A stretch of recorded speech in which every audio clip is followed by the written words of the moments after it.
Hello, everybody. I'm your host, Eric Bird, here at StopStrugglingNow.com. And welcome to the SSN Nation Friday night live stream. And the topic of the night is, does freedom mean you're free? They got you. They're fooling you. And we're going to talk about it tonight, ladies and gentlemen. And you know we talk about solutions here at Stop Struggling Now. And welcome. Stop Struggling Now gear. Check. And please like, subscribe, and click the bell below so you get the latest updates.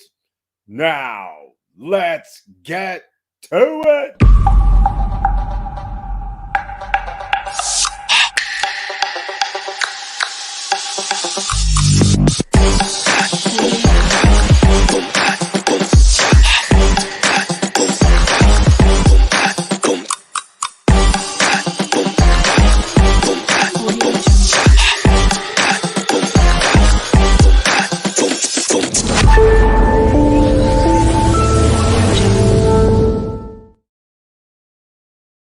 Welcome back. And I want to thank you for being here once again on the SSN Nation Friday night live stream. And before we get into it, please smash that like button. And you might wonder why. Well, the why is just so the YouTube algorithm knows we have somebody in the house tonight. So let's see who's here so far. I do see Auntie Val is in the house with the icon next to her name. Thank you so much for being here on the SSN Nation Friday night live stream. And she says, good evening, fam, with the big muscles, with the heart. I love it. Thank you so much. Once again, Auntie Val with the icon, which means she's a member of the channel. You can hit the join button in order to make that happen. And once again, let's talk about it tonight, ladies and gentlemen. That does freedom mean what to you? You know, are you really free? We got to talk about this because they have you fooled out here believing that you're free. You're getting taxed all over the place. You're getting the money that you're using goes down in value, and you have to make more of it to buy the same product that you could buy right now next year. It's going to cost you more. They have you so confused that you're out here working your behinds off. And that's why you're here at Stop Struggling Now, because we talk about the real deal. We don't sit around here sugarcoating. You guys know that. And before we get into it, I'm not going to sugarcoat. We're going to get into something else. And what that something else is, you guys know how I put things on the screen for you. So I'm going to put some things on the screen. Let me put something up here. Let's see here. I am going to show you something that we talked about before. And I believe this is the one. Hold on a second. Yeah, this is the one. This is the one right here. I'm using a different website for the chart. This isn't the one, but I had to quickly pull it up.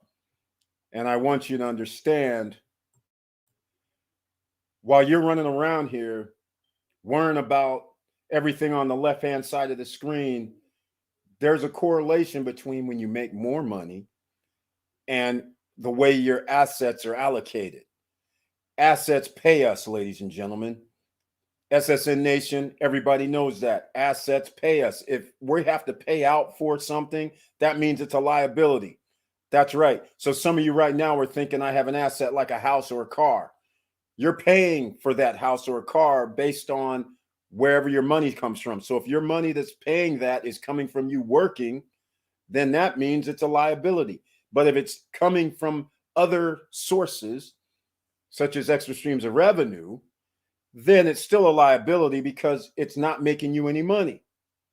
All right. Either way, you're paying for items. Now, notice when your wealth is worth, let's call it 10,000, 100,000, even up to $1 million. What you may want to notice on this chart is something that, let me get Auntie Val off the screen. Notice on the left-hand side, those are liabilities. That means you're pretty much working and then having to pay for these items. On the far right, notice the blue. that is designated as businesses. So notice when a person's net worth increases, notice the blue starts increasing because that means they have more revenue streams coming in, more business interest. And notice where it really starts taking over is when you get into millions and millions of dollars. But you notice how, as long as you stay on the right-hand side, which means start your own business or have streams of revenue, have investments such as stocks, all this over here starting to split down the screen, and I'll get on there so you guys can see where I'm talking about. Notice how this stair starts creeping up. Notice how things such as pension funds, 401k, they start shrinking. And notice what gets bigger: stocks, mutual funds, fixed income, managed assets and trust, real estate, business interests. Notice how these assets over here increase when you make more money. So what does that tell you? That should tell you you need to get over here on the right-hand side and stop messing around with this stuff on the left-hand side. There's more people that own items on the left-hand side, meaning the green, this copper color, and orange color. Why? Because a large percentage of the population make less money. All right. Once you understand that, that is the reason why you need to get yourself on this blue side over here. Business interest, real estate, the one that pays you, assets, managed assets under a trust, fixed income assets, stocks. All right. You got to get these items over here on the right-hand side. That's what you should be working for. Now, I just wanted to point that out before we start talking about how they have you out here fooled. All right. Because they don't have you out here fooled, since you're here on the SSN Nation Friday night live stream. And we have Victor Marrero in the house. He's here. Hello, all. Let's do this is his tagline. Victor Marrero with the icon next to his name. Thank you so much for being here on the Friday Night Nation live stream. So again, that's how we're going to start this off, so you guys understand what your goals and dreams are and what you need to do if you want to be comfortable in life. Who says it has to take 1 year? Maybe it takes you 3 years. Maybe it takes you 4 years. Maybe it takes you 5 years. But does that really matter? Because it sure beats working for somebody else for 30 years. So if it takes you 5, 6, 7 years, 8 years, that still beats working for somebody for 30 years, making their dreams come true. So once again, anybody who joins us tonight, please let me know if you saw the trailer, which I forgot about as well. I put in the trailer for the SSN Lifestyle, and down below in the description, there's always something for you when you come here. All right, ladies and gentlemen. Now, let me get into something else that I'm going to show you, because if you're not understanding what's going on thus far, the reason Vanessa Kamagate is here. Welcome to the SSN Nation Friday night live stream. Thank you so much for being here. Good evening, Boston SSN fam. Good evening. Thank you so much once again for being here, Vanessa Kamagate. And we're going to get into this. If that doesn't shake you and understand, a lot of people might be sitting here right now going, man, I can't start these businesses. I can't get this real estate. I can't do. Well, yes, you can. This is the Can Do Nation, ladies and gentlemen. SSN University, SSN Academy. We tell you how to do things with no barrier to entry. So yes, you can do everything that you see on the right-hand side with no barrier to entry. The only thing is you have to put in some work. There's just no way around it. All right. Now, if that's not bad enough, let me show you something else that is bad. And right here, that means, notice this right here. The top 1% of Americans wealthier than the bottom 50%. Ladies and gentlemen, who do you think's in the bottom 50%? Ordinary citizens, OCs. Most of you are in the bottom 50%. Most of us are. So therefore, you don't want to be there. But you see what they're investing in, and then they're telling you to go out here and buy a house. They're telling you to go out here and buy a car. They're telling you to spend all your money. Hey, go to school, get those loans. They're telling you to stack up debt while they're out here buying up businesses or creating a business so they have revenues coming in. They're buying assets so they have money coming in. They're buying dividend stocks so money's coming in while they're telling you to go buy liabilities. And then you wonder why the top 1% is wealthier than the whole bottom 50%. It's no surprise. So now what does that tell you, ladies and gentlemen? What does that tell you where you need to be? If that doesn't get you sick enough, you understand where you are in the economic inequality gap in America. You have to understand what you must do. This is crazy. This is really, really crazy. Look at this number. I'm going to show you something right here. This is why you have to actually take risk in life, because you can't catch up. The latest numbers show the top 1% has 16 times more wealth than the bottom 50% combined. So it's not enough that the top 1% has more than the bottom 50%, but it's 16 times. The top 1% has 34.23 trillion. Ladies and gentlemen, our United States deficit is 29 trillion. So that 1%ers own more wealth than the United States government owes in debt. Can you believe that? Now, look at this. The bottom 50% has only 2 trillion of wealth. 2 trillion, the whole bottom 50%. That's 150 million people. Let's just put this in simple terms. 175 million people. They only have 2 trillion in wealth. Meanwhile, 4,000 people have more than the 150 to 175 million people. I still don't have your attention yet on what you need to invest in, what you need to spend your time learning about and finding out about, because not everybody can figure out how to buy real estate, invest in stocks, invest in any other asset classes. You have to learn. You have to crack open books. You might have to study a little bit. You might have to even put some money forth and may have to lose a little bit, but that's part of winning. So hopefully I'm lighting a fire under you, because you were being fooled all this time believing that you're free when you're not free, ladies and gentlemen. Like, right, for instance, let me give you a perfect example. Here's what freedom looks like to the top 1%ers. I'll use the top 10%ers. Here's what freedom looks like. Do you know what day of the week it is? And does the day of the week dictate what you do? That's what time that determines. So here's the thing. So today is Friday. You have people all over America celebrating Friday with happy hour, going out for drinks. Tonight they're going to be partying. Tomorrow they're going to be partying. Then they're going to be right back at work on Monday. That's what the bottom 50% looks like. All right? Wasting your money out here spending 100, 200, 300, 500 on drinks, partying, having fun over a weekend. Here's what it looks like to a top 1% or top 10% or what a weekend looks like. It looks like just another day at the work office or the getting some more information, always learning. When Monday or Tuesday or Wednesday comes along and you say, hey, you know what, I want to go somewhere, you go somewhere. And however long you stay, it doesn't matter. That's what the top 10% looks like. You tell me, where do you want to be at? All right?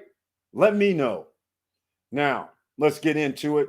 And Vanessa Comagate, I don't see my icon. Strange. That's because sometimes when you're members of the channel, you have to re-up. I don't actually know if it's auto re-up, but sometimes if you change cards or whatever, things can change. Or sometimes they just stop it altogether and make you re-up. So you never can tell. Auntie Val with the icon does say can't is not an option. Only how. Exactly. And there you go, ladies and gentlemen. This is the top 10% thinking. Think of it this way. So when somebody says you can't do it, what goes on in your brain? Does your brain go, hey, somebody said I can't do it, so I guess I shouldn't even look into it, don't even bother? Or Here's what goes on in my brain when somebody says you can't do it. When somebody says I can't do it, I find out, wait, hold on. They just said I can't do it, which means millions of other people believe they can't do it, but that doesn't mean I can't do it. So let me go find out what this is, and I'll just figure out how to do it. What I call the over, under, around method. We'll figure out how to do it. But somebody going, you can't do it is like, that's crazy. You can always do something. There's nothing that's bulletproof. Nothing created by man is bulletproof. So then they put laws in place. They try to put up roadblocks to stop you from doing something. In fact, I was speaking with a member of the channel today, and I'll talk about a roadblock.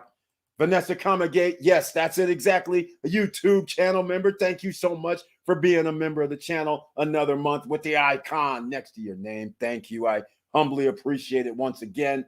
All right, man, Bank of America had some crazy stuff happen to our accounts today. Oh, no. Vanessa Comagate, don't even talk to me about Bank of America.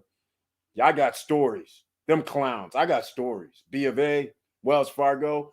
Believe me, ladies and gentlemen, if you think banks are your friends, no, they're the friends of the top 10% class.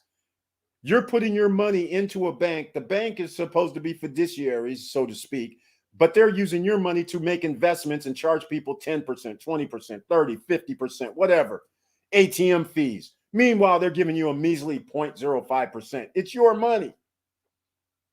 It's ridiculous. It's ridiculous. I don't trust these banks. Crazy. Vanessa Comagate, this is why when somebody starts going, how much money do you have in a bank? I'm just like, dude, don't even talk to me about any of that. The IRS, the banks, all these guys are trying to extract as much money from your ass as possible. So when people start talking like that and showing stuff, I'm like, that's good for them, not good for me. Because these guys right here, Bank of America, all these banks are siphoning your money, but sometimes you don't know it. It only happens to, if you only know like 5,000 people had their accounts jacked, you're not going to hear about it that much. So they jack people's accounts all the time. It's just that they only do a small amount of people. So I'm going to give you my Bank of America story, because this is why I don't bank with none of them clowns. The only bank I'll even say Chase. Everybody knows I bank with Chase, but everybody goes, how come you don't keep money in banks? I said, there's a reason. And I won't talk about that on TV, on YouTube. But anyhow, so Bank of America, back in the day, I opened up a bank account. I put $2,000 in there. This is in somewhere in the late 80s or something. Put in $2,000. And it's a business account, no less. $2,000. I don't do anything because I don't really need the money. I just opened the bank because the Bank of America is up the street from my office. So about 2 weeks later, I write a check for like $300 or $400. I get a notice, the check bounces. I'm like, okay, that's cute. That's funny. I don't know how it could bounce. That's not cool. I have the money in there. I've never used the account. So now the bank is up the street, less than 200 yards away. I go down there. I go into B of A and I say, hey, what's going on with my bank account? So now I go to my bank account and I find out I have zero money in my bank account. I'm like, have you guys lost your mind? Here's my receipt for my deposit. I've never written a check, nor have I used an ATM card. So please explain. So after 20, 30 minutes go by, the lady comes back and starts saying, did you open a bank account in Woodland, California also? I'm like, okay, I don't know what you're talking about Woodland for, because we're in Sacramento. And you can see with because back then you had your passbooks and all this other crazy. I said, you can see I opened it right here. And here's my deposit slip that's from this bank with this bank number. So you better start talking. Now come to find out, she goes, well, you and this other guy opened a bank account, I guess the same time. And they gave you both the same account number. I said, okay, yeah, well, I don't really care about that. Where's my 2 G's? She's like, well, we can't give you back the money on that. Let's just put it this way. In the next 2 minutes, let's just say they called security and the police. I'll leave it at that. And so we'll just say, I don't bank with them. I don't bank with Wells Fargo either.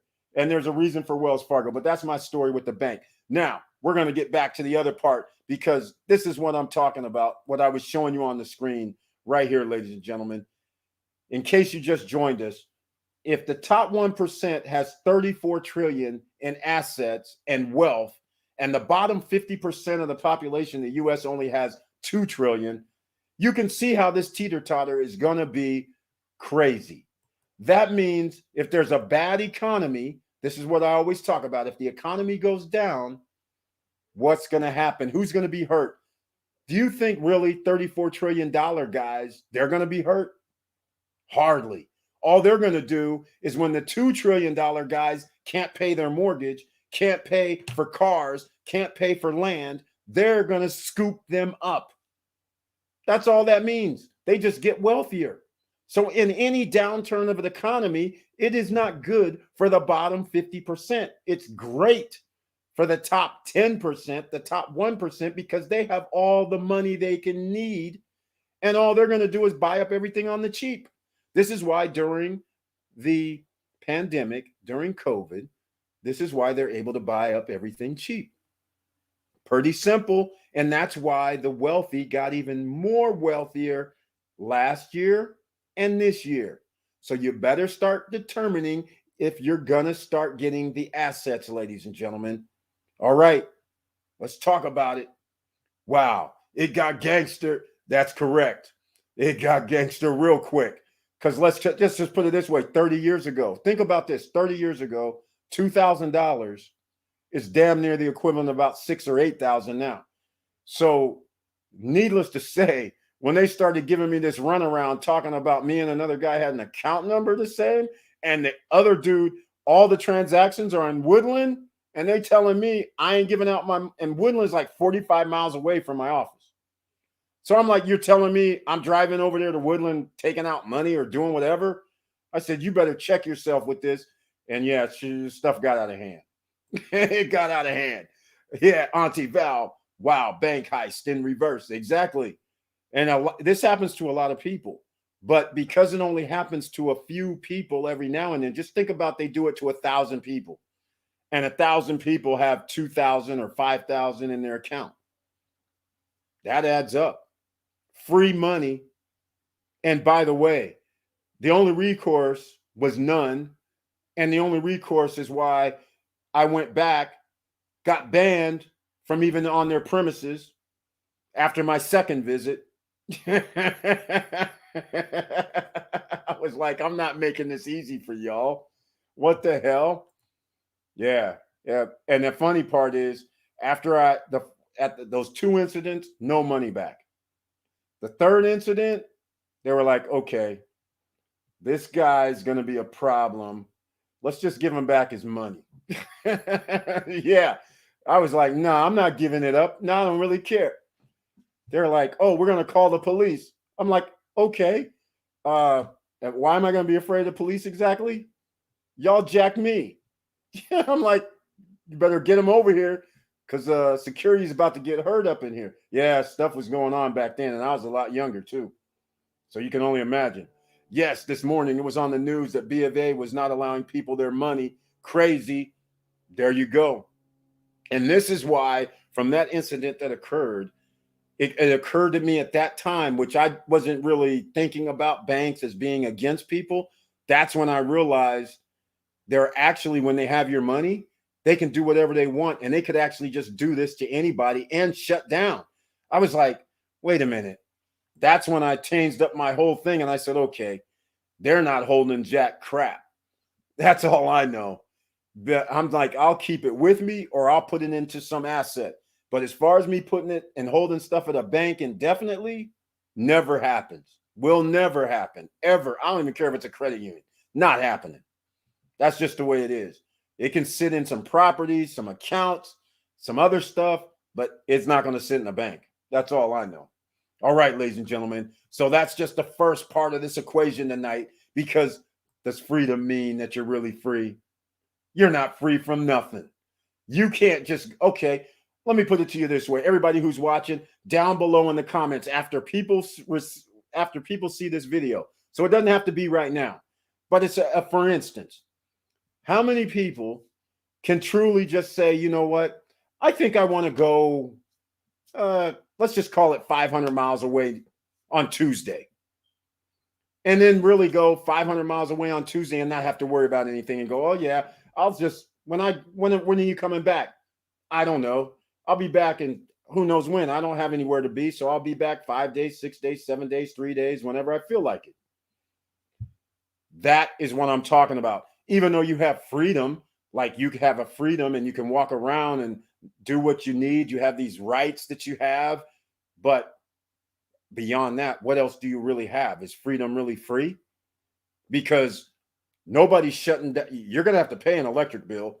You're going to have to pay for any of these liabilities you buy. You're going to have to pay for the roof over your head. You're going to have to pay for a lot of things. So that means you're going to have to account for where you're going to be to make money. So we want to make money. That's what we're talking about here at Stop Struggling Now. We talk about making money while we sleep. Auntie Val was kind enough to share with us that strong block. So we're making money right now while we sleep. When we wake up tomorrow morning, we made some more money with strong block. In case you're not familiar with strong block, it's crypto, ladies and gentlemen. In case you're new here, you can search the channel for the strong block video. But go down in the description and read further, not this description, but on the strong block page, read that description because I explain in another video how to deposit and get your node. All right. But that's what you have to think about, ladies and gentlemen. Celsius Network, while I'm talking about crypto, Celsius, Nexo, BlockFi, you keep your crypto there. At least you're earning money every day. All right. That's what you have to start doing, ladies and gentlemen. That's business. That's trust. That's mutual funds. You're earning money every day from your investment. That's what you want. Real estate that you rent out to somebody else. You're making money while you sleep. You got to keep it that simple. Now, the middle person will be squeezed, not the top or bottom person. Have you felt anything yet at the gas station? That's right, Victor Marrero. That's exactly what's happening. Or at the grocery store. So the bottom 50, you're always squeezed. Electricity bills going up, gas bills going up, insurance could be going up. Everything, even if it's 3 or 4%, but you start doing 3 or 4% on every item, it adds up. Same thing. That's it. Curtis Davis says no. Mr. Financial's in the house with the icon next to his name. Thank you so much for being here on the Friday night SSN Nation live stream. All right. My friend has made 1,100 on Strong Block. That's right, Curtis Davis. It's rolling. It's hopping. What can I say? Just another gem that was dropped here, courtesy of Auntie Val, just by simply saying how much she made over the last 30 days. And then the savvy SSN Nation members started asking myriad of questions saying, hey, wait, hold on. Did she actually say that number? What's going down? Where can we buy this? Where can we do this? How do we get this node? What's going on? By any means necessary, we got to get in. There's people that said by any means necessary, we got to get in. And the thousands of people that saw the video, heard about it, they said, I'll pass, which is understandable. This is actually how the numbers work. There's usually only a top 10% that is going to actually do something. The bottom 90%, some will half-ass it, some will do a little bit, then they'll give up. That's why no matter what you do, there's always a top 10% in business, in companies, in online, even in YouTube, social media. There's always a top 10% because there's other people that's willing to do something different than everybody else. That's just how it works. All right. So yeah, strong block. Yes, strong block. And everybody's loving it. And the price even went up. Man, this has been beautiful. That's all I can say. So that's the first two things I wanted to discuss this evening, because does freedom mean you're free? That's the biggest question of all, because a lot of people think they're free, but really, are you? Because I know millions of people that when Monday and Tuesday come, if you tell them, hey, Monday, let's go to some place that's not in their same city, they're going to respond with, I go to work. So that's not freedom to me. I don't know what it sounds like to you guys, but that's not freedom. All right. And like my title, does freedom mean you are free? And then most people are going to go, yeah. And then I go, they got you, because your answer is, yes, I'm free. But when you really think about it, you're not at liberty to just go hop on a plane and be like, hey, I'll come back when I come back. Right? You're not, who does that, right? Well, there's certain people that do that. Right? So you have to understand, you have freedoms, but are you really free? Actually means, do you have that financial freedom? Now, down below in the description, let's talk about it. Who saw the trailer today? SSN Lifestyle. It's Friday, October 1st. After this live stream, the Founders Club membership will be going up after this live stream tonight. All right, just so you guys know, it'll be going up a little bit. The end of October, we're still in pre-launch for SSN Lifestyle. End of October, we're going to have our first Ring of Fire. That's going to be out. There's going to be a company that we're going to do in about 30 days. Let's call it 30 days. All right, around November 1st. It might be a week before or a week after, but it'll be around November 1st through the 7th or October 23rd through November 7th, somewhere in there. We'll start it that way. So we'll increase the membership and we'll have other opportunities for people. But the Founders Club goes up, like I said, because there's too many options for the Founders Club. And we're going to be adding some other things to the website. As everybody knows, October 1st, I said we're going to start doing some other things. So start expecting some other additions to the SSN Lifestyle website. The link is down below in the description. Anybody here, remember when I was talking about the stocks, the mutual funds as investments? Get your free stocks from Robinhood and Webull. The link is down below. All right. Please do that, and then share your link with other people, because we're trying to help out everybody. We don't want you in the bottom 50%. We want you in the top 10. And it is actually, it's not even that hard to get in the top 10%. It's not really that hard, but it does take work, and it's not going to take you 6 months or 3 months or getting something you're going to read and you're going to be there. You have to actually do it. All right. You guys have to understand this. You just can't read and watch YouTube videos or go to social media, Facebook, whatever. You can't watch TV channel shows. You have to actually do something. All right. You have to take a risk. That's what I'm trying to say. A risk is necessary. This isn't 1970s. This isn't 1960s where there was thousands of jobs always available, where one person could work and that takes care of a family of 4.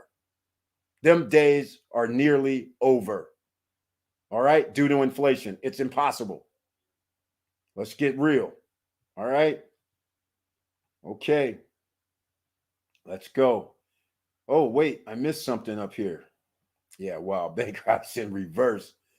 Yes, strong block, ladies and gentlemen. And anybody new here, we're 30 minutes in. Please smash that like button so the YouTube algorithm knows we have people here in the house. Auntie Val looking at more nodes and mining, pre-nodes, helium, Planet Watch. Auntie Val on the crypto. She's into that crypto space because she got a taste of earning that daily money. She shared it with us, and there's stuff all over the internet where people are making money off of crypto. This is why governments around the world, some say we don't want to have anything to do with it. Other countries are like, hell yes, we want something to do with it. The bottom line to the story is it should always be a mix. But banning crypto lets you know where your government stands. That's all I can say. Because they don't want OCs to actually make money like a bank, do they? Because that's what crypto is going to allow. So just be careful. You can get in on these right now while the getting in is good. That's all I can say. Why wouldn't you want to earn 20%, 30%, 40% on your money monthly? Right?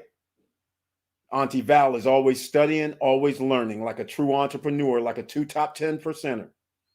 Diesel Mike, welcome to the SSN Nation Friday night live stream with the icon next to your name.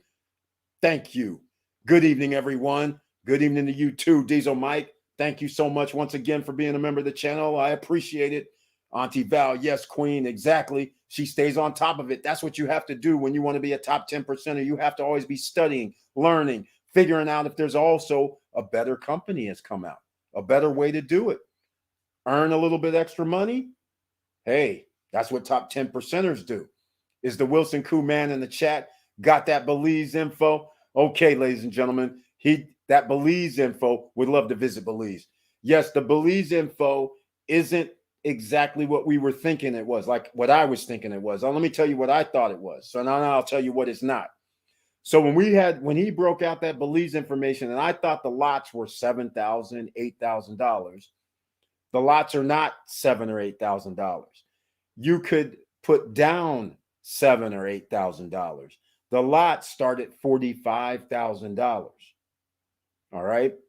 So it got everybody in a little, excited, because we were thinking I was thinking 7,000 or 8,000 per lot. I didn't realize it was 45,000 or 50 or 60,000 per lot, because right then and there, I would have been like, okay, that is a little different, especially when you're able to buy pre-construction all over the world for 100 grand, 60, 70, 80 grand. So why would I buy a lot for 45 or 50? But anyhow, that was the information I thought we had, was 7,000 or 8,000 for the lot. Wilson Koo hopefully will be here tonight. Maybe he'll explain, but that's the way it was explained to me. There were no $7,000 or $8,000 lots in Belize. All right, that's the first thing. The second thing, the information that I did receive, it ends up being what I call, it may be for some people, let's call it a top 10%er or top 1%er. That's what it's worth to me. The problem with this whole thing is it was a lot that's in an undeveloped area. Auntie Val may know what I'm referring to, because I remember she has acres in a state. I'm not going to say the state, but I know what state it is. Starts with an A. How many states start with an A? But anyhow, so the problem is, you can have land, you can have acres, but if you don't have utilities coming to that parcel, then you have to get the utilities to the parcel. Any utilities to a parcel cost you money out of pocket. In Belize, these lots have no utilities, zero. No water, no sewer, no electric. So now if a lot's going to cost me 45, and then I have to put in a septic system. Now, they're giving me some numbers on a septic system that is not to be believed. 5,500 or $5,000 for a septic, no way. Not going to happen. I mean, there's no way. But again, you have to put in a septic system. You're going to have to run. I don't even know where you're going to get electrical from, because there's not like electricity ran up to the lot area or nothing. So you're going to have to go solar, which they're talking about 20,000, 30,000, 40,000 to run. I mean, we're talking, that's not even going to, that can't run a house. That can run like my fridge, lights on, TV, I don't know what's going to happen when we're trying to wash clothes and all that. We're going to suck all the life out of the battery on the solar. So that's a problem. So once you start adding all this stuff up, it's like, wait, I'm going to spend 140, 150, 160,000 just to get my infrastructure in. I can go anywhere on the planet and buy stuff for 160K. Okay, it's not going to be near the water, but I do know in Florida, depending on where you are, if you're in Southwest Florida, you can buy a house that's literally a mile from the beach for $250,000, built last year, built this year. So why am I going to go to Belize and build something over there and have to have security on site, have to have somebody on site and pay to make sure everything gets done? It makes no sense. So anyhow, that's part of the problem with that. So therefore, I'm sitting there going, well, we've been talking about pre-construction where you actually have amenities and everything. So when you have a house, we have security in Belize, but then we don't have a compound. We don't have the fitness center, the yoga center, the cafeteria, the restaurants. We don't have none of that on site. All we have is a house that's in a gated community after it's all said and done. And it's going to cost me, again, I don't know how much it costs to make to build a villa there. That's 1,500 or 2,000 square feet. I don't know, but I'm going to have to assume, even if it was 75 grand, between the amenity, the utilities I have to put in, the purchase of the lot, and let's just call it 75 grand, which I think is going to cost more than that. But that's already at 200,000. So at 200 and some thousand, I'm just going to buy something that already has all that stuff and call it a day and let a reputable builder just handle it in a safe environment. So why I don't have to worry about that. That's not even a headache to me. So this particular deal that he was talking about, in my opinion, I'm just going to say I don't like it. Other people who's a real estate investor who doesn't mind doing something from scratch, that's not most people. There's only a certain amount of people. There's even less than 1% of the population that's willing to build their own house that's just on a vacant lot with no utilities, literally no utility. That is less than 1% of the population would do that.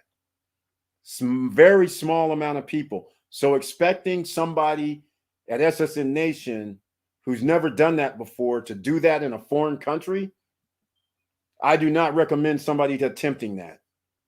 Not even close to attempting it. The only people that should be attempting that is people that are in the top 10%, because you don't mind spending the 250,000, 300,000. You don't mind having to secure your property. You don't mind having to secure your materials on the property, hiring security.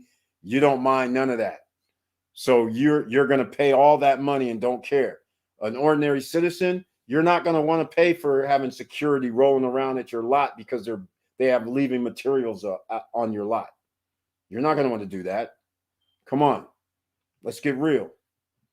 All right, ladies and gentlemen. So anyhow, Wilson Koo might show up tonight, but if he's talking about the property he sent over to me, I would not recommend that to, if I'm talking to another audience where everybody is basically a top 1%er, they do risks like this, then I would say, okay, we'll talk about it, how you do it. But ordinary citizens doing this, no, you should not even attempt. You should not. Hell, attempting it in the United States is bad enough. Try attempting it in a foreign country with no utilities at all. At least if they would have had utilities already to your lot, the water, the sewer, and the electricity to your lot, then I wouldn't be talking how I am now, because now all I have to do is wire up the house. But this thing about me having to get a septic system, and if you don't understand how a septic system works, you can't put your septic system underneath your house. Okay, that's the first thing. So now your lot has to be big enough to where you can put a septic system on your lot somewhere, and it can't be 5 feet from your house either. So that's another thing. There's rules on what you can do with septic systems. So your lot now has to be a certain size. And now you're going to have to deal with local laws with regard to your footprint for your house.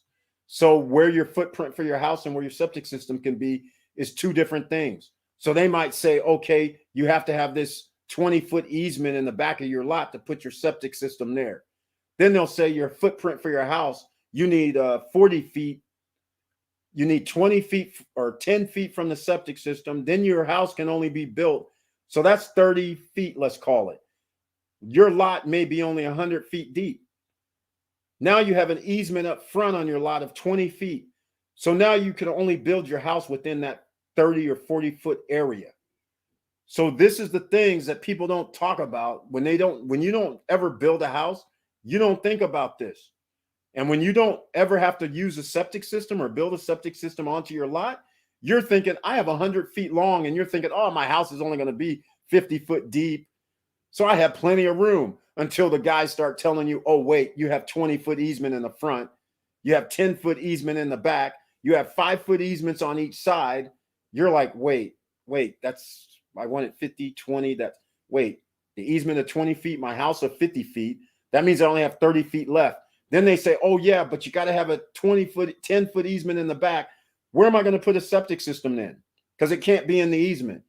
Then all of a sudden you're like, wait, I can't build this house here then because I got to put the septic system in there and I need 10 feet on each side of the septic. And I got to run septic lines through the lot to the house. So, ladies and gentlemen, this is why I do not suggest ordinary citizens attempting this situation. Unless you're familiar with this, you should not do it because it's going to cost you and you don't want to make a mistake. All right. So just keep these things in mind. I know about this because I was building my house at Clear Lake, California. So that's why I know when they were on the septic system. We had all the other sewer services, the water, electricity, but the sewer had to build a septic.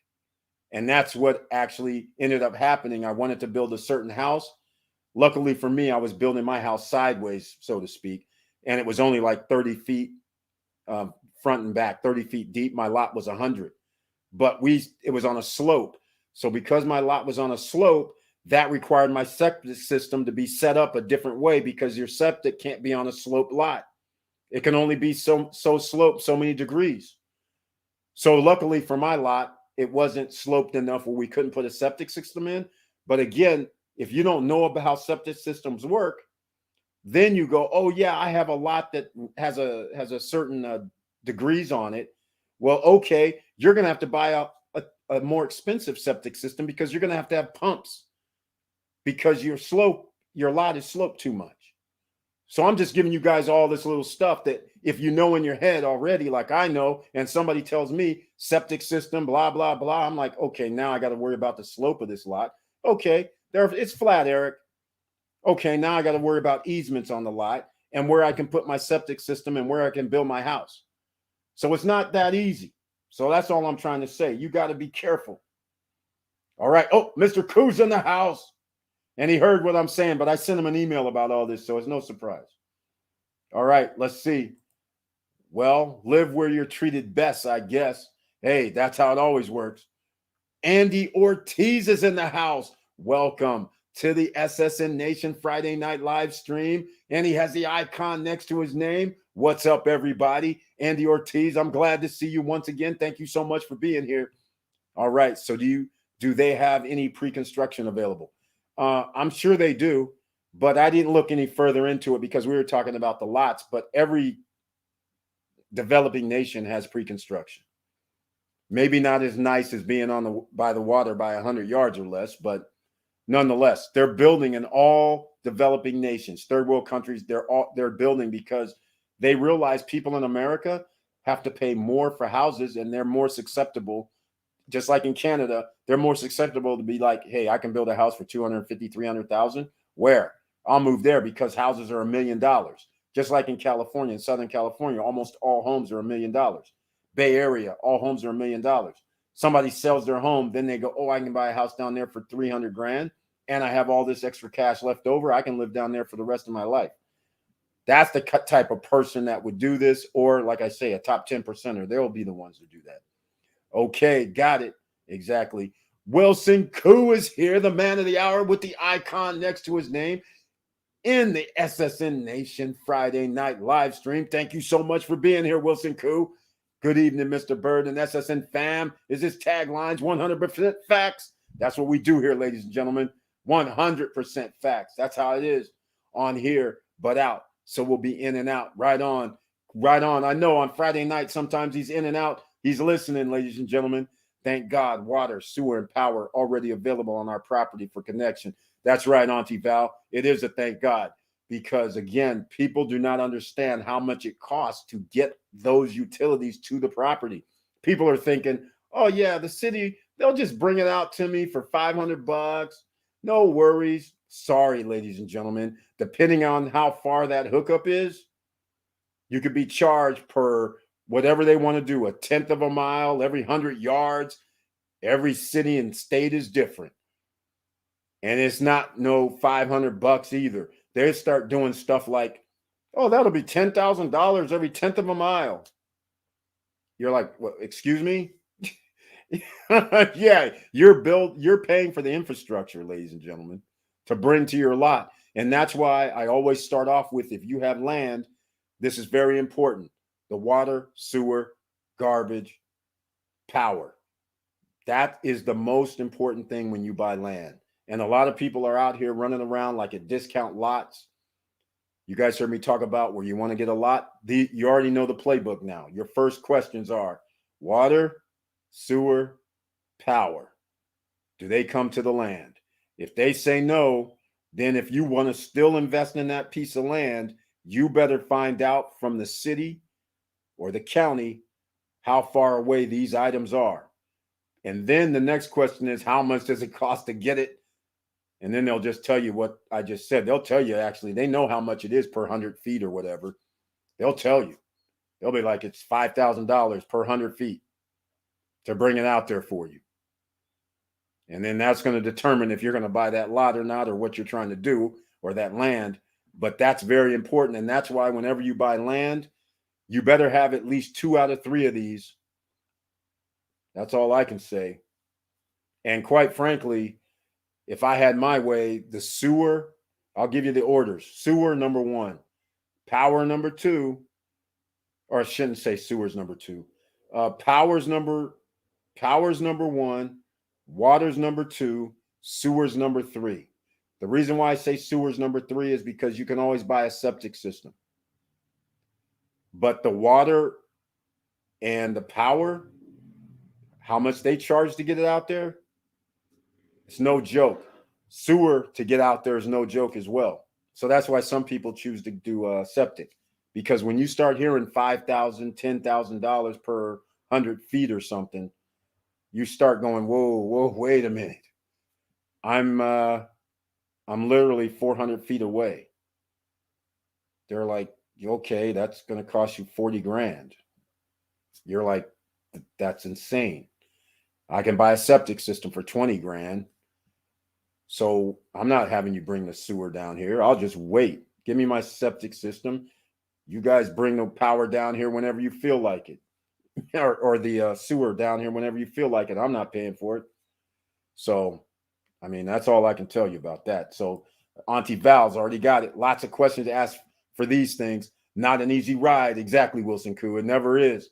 Again, if we have a master class, hey, wink, wink. Everybody's going master class. Wait, he's going to charge for a master class? That's for new people. All right. Wink, wink. All the old members of the Stop Struggling Now, they know it's the no guru zone. There's not going to be a charge for any master class. I should do a master class on how to build a house. So then this way, people will understand about going out here and listening to all these stories where people go, oh, yeah, I'm building my own house, and acting like it's no big deal. Acting like everything's gravy. It's not gravy, ladies and gentlemen. Especially when you start bringing out the materials. Some of those materials start leaving. You gotta. It's not a. This is not a faint of heart. Wilson Koo, thanks, fam, for the info. Yes, seems very complicated. Vanessa Comagate, yeah, you don't want to mess around with that, especially in long distance situation. If you made a commitment and said no matter where the property is, and it's outside of where you immediately live, and you made a commitment and said, okay, I'm going to live here for the next 6 months and build this property out, that would make more sense. But if you don't live where you're building this, I do not suggest trying to do long distance. I don't care if the guys are rest assuring me, hey, Eric, don't worry about it. We're going to have security there. We're going to have watching out for you. I don't care what they say. You're not going to be able to take a look-see and drive up at any time. And it's not in the development like what we're talking about, pre-construction stuff's in development. You're basically building your own house. So that is an inherent risk, a high risk, quite frankly. Because like I said, no matter where you are, whether you're in America, outside of America, if you drop shingles, you drop building materials such as lumber, and if you don't have somebody over there paying attention to this, people know you're building. Late night, they can come through, and they do. You leave doors around. I mean, things happen like that. You're going to lose a lot of stuff. So unless you have this all nice and tight, I would not suggest doing any crazy building stuff outside of a country and you can't lay your eyes on it. Curtis Davis, facts. having the infrastructure around you will save you money in the long run. We've been to Belize a few times, and it isn't built up like most of the DR developed locations. Exactly, Mr. Marrero. That's what I didn't. You said it better than I could. That's exactly right. That's exactly right. It's like it's a developing. It's like third world country in my eyes. All right, and I haven't been to Belize. I've studied Belize like 20 years ago, and the way they have their infrastructure is just weird because they're not like forthcoming. They're not like saying, oh yeah, we're going to build all the power, sewer down these streets that we're going to already have mapped out. It's not like they do that. So it's almost like America 1920, 1930, where you still have dirt roads, power lines, and pretty much nothing else, only to a certain point. And then if you want to build out, it's going to come later. And like Marrero says, DR understands the difference. Belize should be doing what DR is doing, making a commitment to building the infrastructure and getting the money from the developers, because that allows the developers to build the infrastructure. Now you have two things going at the same time, and now you're going to have people putting money into it. So it's going to end up costing the country less because they have investors coming in and paying for it, which is us. All the people, the 30 plus people who are buying in the DR, we actually have contributed. And when you really start thinking about it, if everybody's property averaged $100,000, just off of us, that's $3 million. Yes, the developers got $3 million, but the developers spending that $3 million on putting in the sewer, the water, the electric. Dominican Republic state or country, it costs them less by allowing the developers to do it. And they get fees from the developers for doing it. So they win. Every country should be doing the same playbook, which they are, because you can do pre-construction all over the planet right now.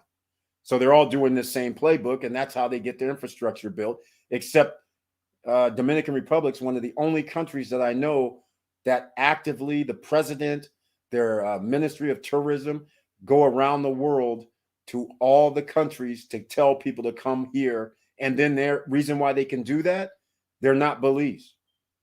They can do that because they have the infrastructure already in place, and they can say, we're building these projects here. We got 100 projects that are being built. So that's why they can do that. And people will come. And that's what's happening right now. And in the next, you guys got 3 months.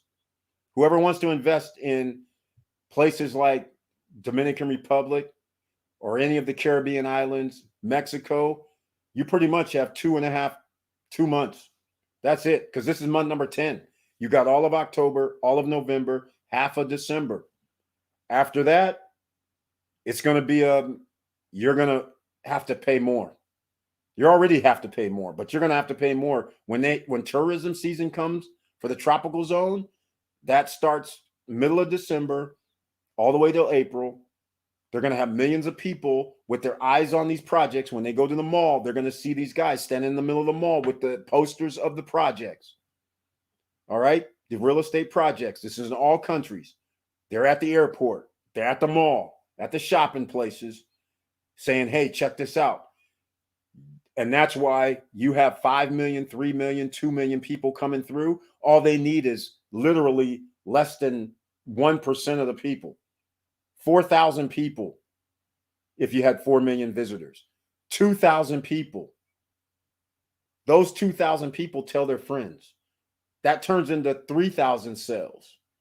Now they have 3,000 units that sold just like that. And that's going to happen in the next 5 months, 3 months actually. So you guys got to understand, this is supply and demand. You're getting left behind if you don't start making moves.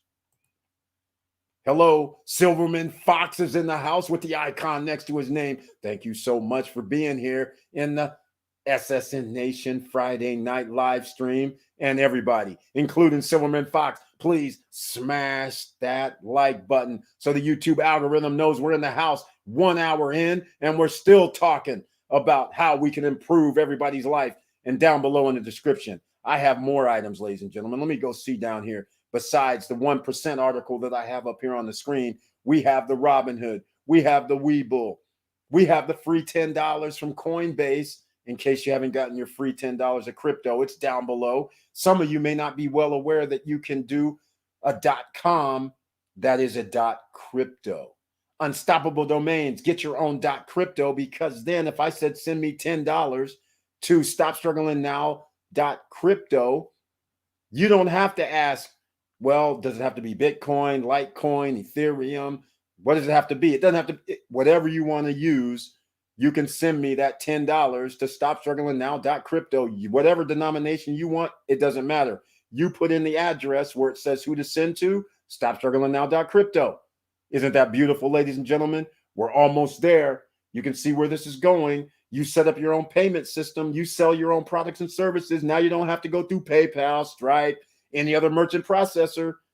Send me crypto to ssnlifestyle.crypto, right? ericbird.crypto, yourname.crypto, your website.crypto, your business.crypto. It's up to the person to send you whatever crypto they want. It doesn't matter. As long as it's $10, we don't care. Do we? That's right, ladies and gentlemen. It's big time now. Get your unstoppable domain down below in the description, please. That's how we do it. All right. Wow. Good info. Terry Jones, thank you so much, because you know it's SSN Academy, SSN University here on the live streams and on the videos that I do. And it's the no guru zone, meaning we don't charge, ladies and gentlemen. We don't have courses. We don't have classes. We don't have webinars. We don't have seminars. We have none of that. You just get the information stone cold hard and facts. That's why does freedom mean you're free? You have to start thinking about that. All right. I'll put it to you guys another way. How many of you, when you go on a trip, go one way? One way. How many of you just go, I'm just going to go one? I got a one-way ticket. That's it. When I come back, I come back. I guarantee you, only there's a certain percentage that can do that. Work site theft is a growing problem here in South Florida. Auntie Val, hey, you know what? It's always been a problem, quite frankly. Even wherever there's a building boom, that's where all the guys come down to. In South Florida is where the building boom is, just like around Orlando, around Tampa. It's hey, they used to steal the moving equipment, like the tractors, the forklifts. That's what they used to do, because they could just easily jump them back in the long time ago. And so they finally were able to stop doing that kind of stuff. But then people started loading them up. It's crazy. And all these materials, they start leaving. All it takes is a fourth or a third of the materials to leave one night. Meanwhile, they go to another site and get another third, and another site, another third, all done in like less than 15 minutes. And you're sitting there sucking wind, having to rebuy some materials. And so, like she said, that problem is going to continue to grow. And it's going to grow even more because the cost of the materials are rising. So it's going to happen. Unfortunate. But that's the facts of the matter. And you got to understand, this is why I bring the facts. And Auntie Val just confirmed it even more. That's why I bring you the facts. Because if you're out here acting like a newbie and you're going, oh, yeah, I'll just build my house. And then you start building your house and you have your materials delivered and you don't secure it or put it in any warehouses or don't have any security whatsoever. You're thinking, oh, nobody's going to mess with this. It's all bundled up, paper. No worries, tarp on it. You go back the next day. Yeah. And then you lift up your tarp and you're like, oh my God, where's half of my, what's going on? You don't want to go through that. That's why we give you the cold hard facts. This is not a seminar situation where they're trying to make this seem all rosy. It's not rosy, ladies and gentlemen. This is competition. This is theft. This is everybody trying to get an easier route at your expense. So you got to keep these things in mind. All right. Yes, the DR infrastructure is ready to go. Belize should take notes. It's a beautiful place. That is correct.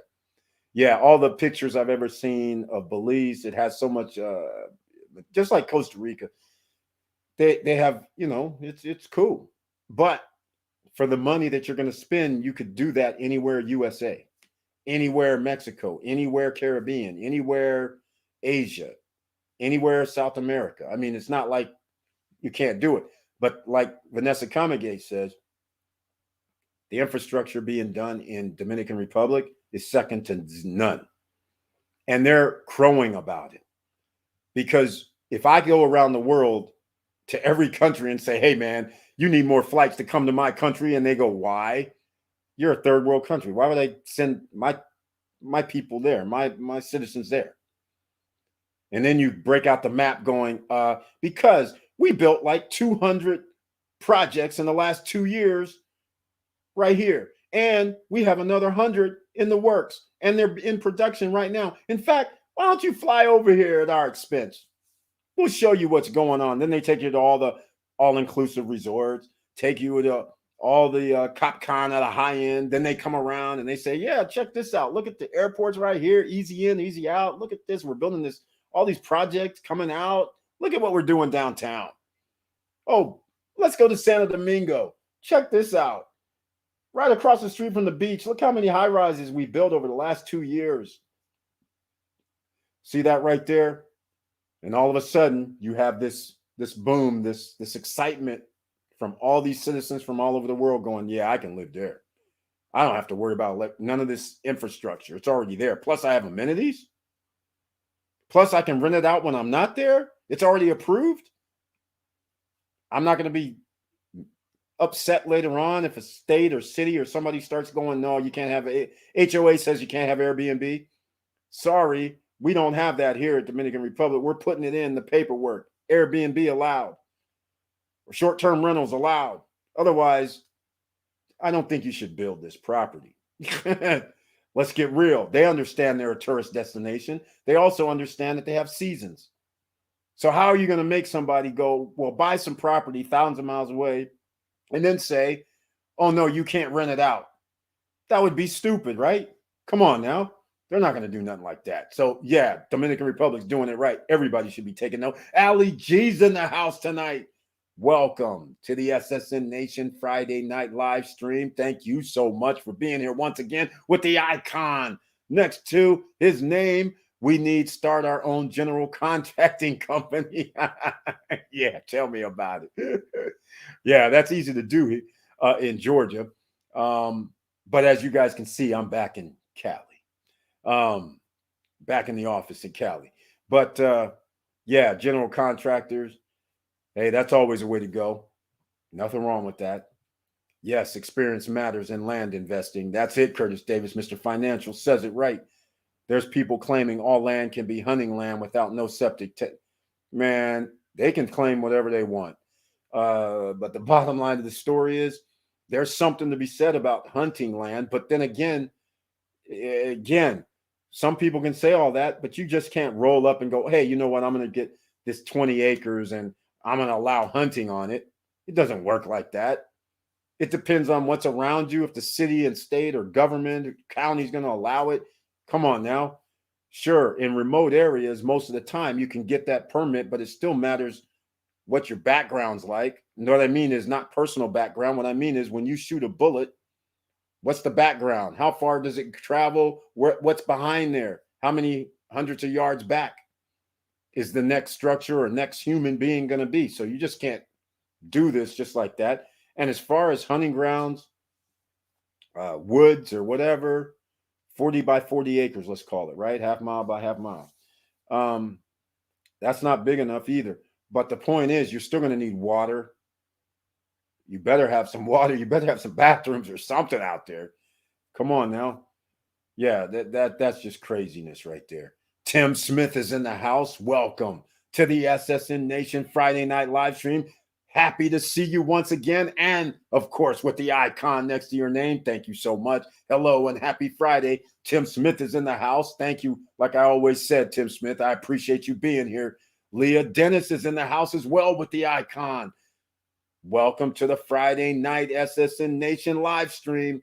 Happy Friday, SSN family. Special shout out to Silverman Fox and Auntie Val. Right on. 100% facts. That's it exactly. Thank you so much, Leah Dennis. Once again, Leah Dennis getting the shout out and the love. Diesel Mike. I don't know if that's sell stock at 85 cents and sold for 342. Good run for about a week. Diesel Mike, I say that's one hell of a run for a week. What is that? 400%, 500% in less than 7 days? Hey, where do we sign up for that? Where do we sign up for that? I love it. I love it. Punta Cana and Cap Cana are powerhouses worldwide. I encourage you to read about the Ranieri family, founders of what's known today as Punta Cana. They took a jungle and built their dream place. There we go. We've got some reading to do, ladies and gentlemen. If you want to find out about Punta Cana, the Swiss Robinson Ranieri family, yes, they're the ones that started it all. How we do it, Curtis Davis, as an investor, you have to measure risk, amount invested versus reward. 20% return, 50% return in 2 years, 3 years, 6 years. There you go. That's it exactly. That's it exactly. And that's why we always talk about return on investment, ladies and gentlemen, because it's very important as an investor. That's why if you watch the Shark Tank, the first question's automatically, how much do you make in profit? Because how are you going to pay us back? And the same term is, let's say you don't talk about an investor, but it still works the same way as you yourself. How many years does it take you to get back that money that you put down? So if you buy something for $100,000, how many years does it take to get back that 100,000 just to break even?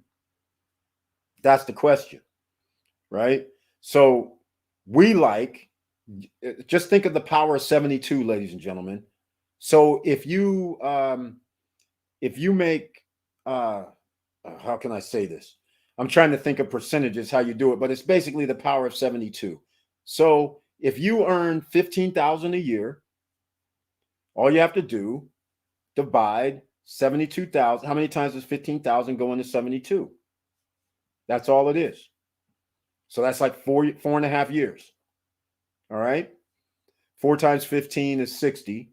And then you got about another 12,000. So it's 4 years and 8 months or something at that clip, right? But at the same time, if you buy $100,000 property and are able to get $30,000 a year in profit, it only takes you 2 years. Well, a little more, but you divide that number and that'll give you the actual numbers. But anyhow, it's 2.5. Roughly, it should be, even though the numbers don't make sense. 30, 30, and 30 is 3 years, but that's not how the actual numbers are going to work. But anyhow, that gives you an idea how it goes. And that's how we get our financing as well, because they go by the ROI. So if they say, hey, this guy has $100,000 or he's trying to get $100,000 loan, he's making $30,000 profit per year, the revenue is 50. Now all of a sudden they go, oh yeah, we can give this guy a loan. That's no problem. So these are the things you have to look at, ladies and gentlemen. Hi, Leah Dennis. Thanks for the shout out. That's it exactly. The real estate course gurus will make real estate look all rosy, easy, super returns. That's right. You know why? Because I need to sell you a book. I need you to sign up for my webinar, my Zooms. I need you to pay for something. I'm not going to tell you it's what the real deal is. I'm just going to let you buy my book, read my book. Then I'm not going to tell you that you can't get financing or funding. I'm just going to leave that out altogether. We're not even going to talk about funding. I'm just going to let you believe that you can just go out here and buy property magically somehow. We're never going to talk about you can't fund it or buy it. We're never going to talk and tell you need 25% down. Why would we tell you that? We're not going to tell you that. Oh, and by the way, you might need good credit too. Well, you're not going to mention none of that.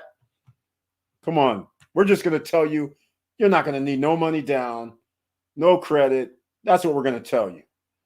All right. And then we're not going to tell you that you don't know anybody that has $300,000, but we're not going to tell you about that either. We're just going to tell you no money down, no nothing, you can do it. But here at the SSN Nation, we tell you you're going to have to find people that have that money. You can do it with no credit and no money. But then you better know somebody with the money or the credit or both. You need the money more than you need the credit. So if we're looking for multifamily properties, hotels, or doing anything with commercial space, if we got the 25% down, we can almost make it work, regardless of credit. But the gurus won't tell you none of that. All right, let's go. Camber Energy. CEI, beautiful. A rise and a win for the Diesel Mike. He gets the win on the CEI, Camber Energy. That's beautiful. I like it. Congratulations on that. And I like how you took the profits. But the question is, Diesel Mike, are you going to be satisfied if the price goes to $7?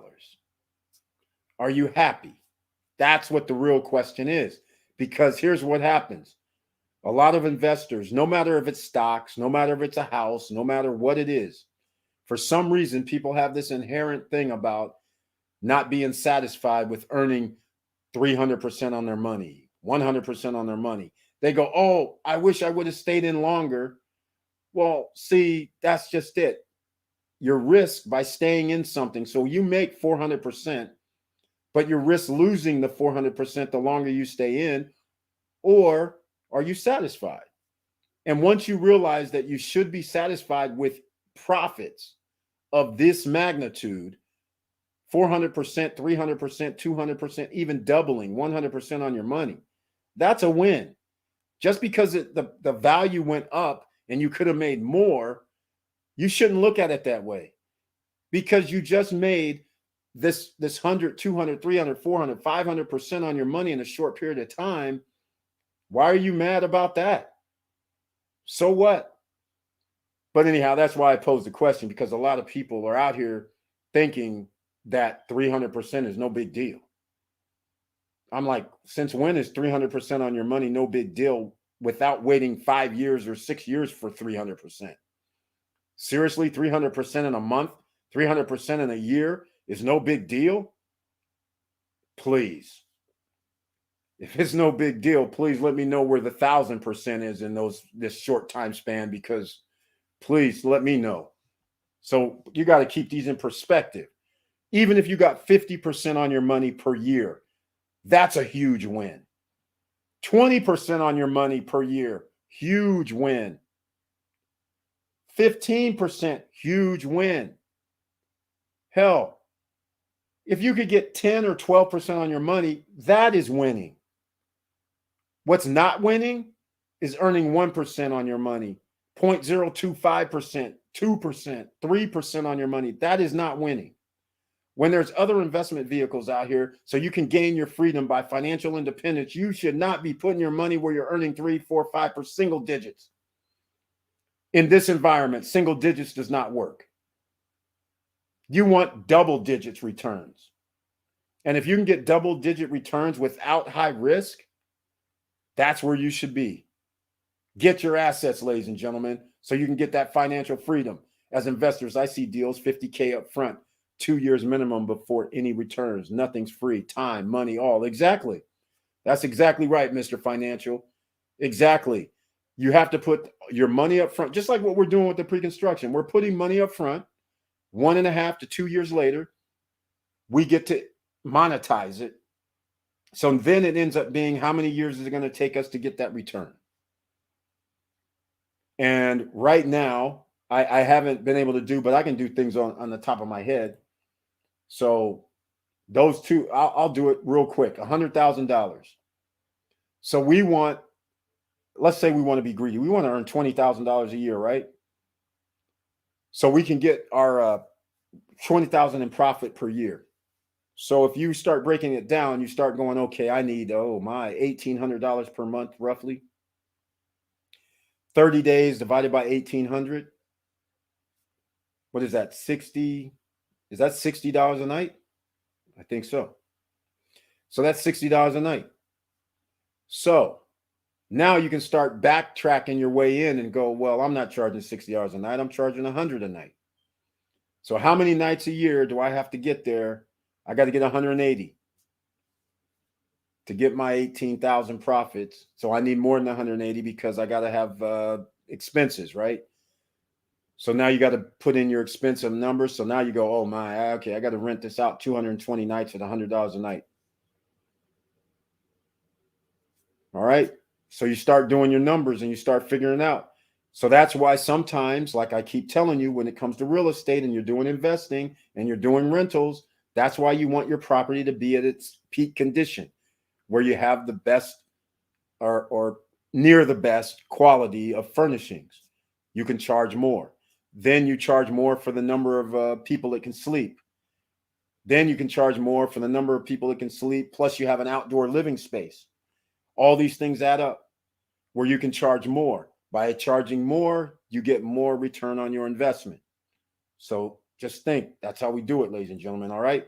2 fintechs fell this week, Upstart and Affirm, coming back to Tasty Place. That's right, Mr. Financial. We were talking about this last week. Even if, because again, that same thing about missing out, because Affirm, Upstart, they were in double digits.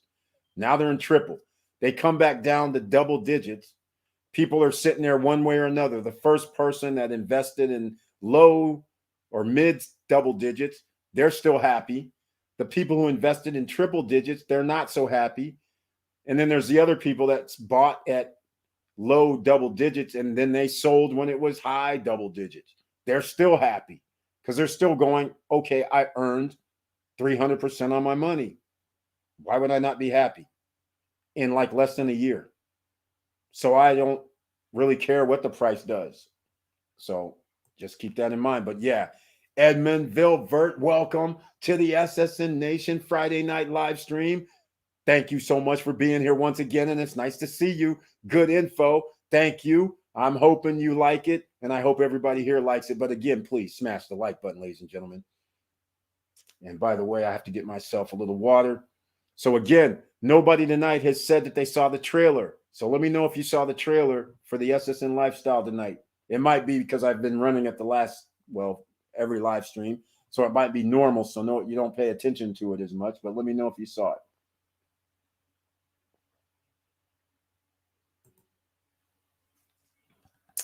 All right. So we're back at it, ladies and gentlemen. We're back at it. The subject matter at hand. Does freedom mean you are free?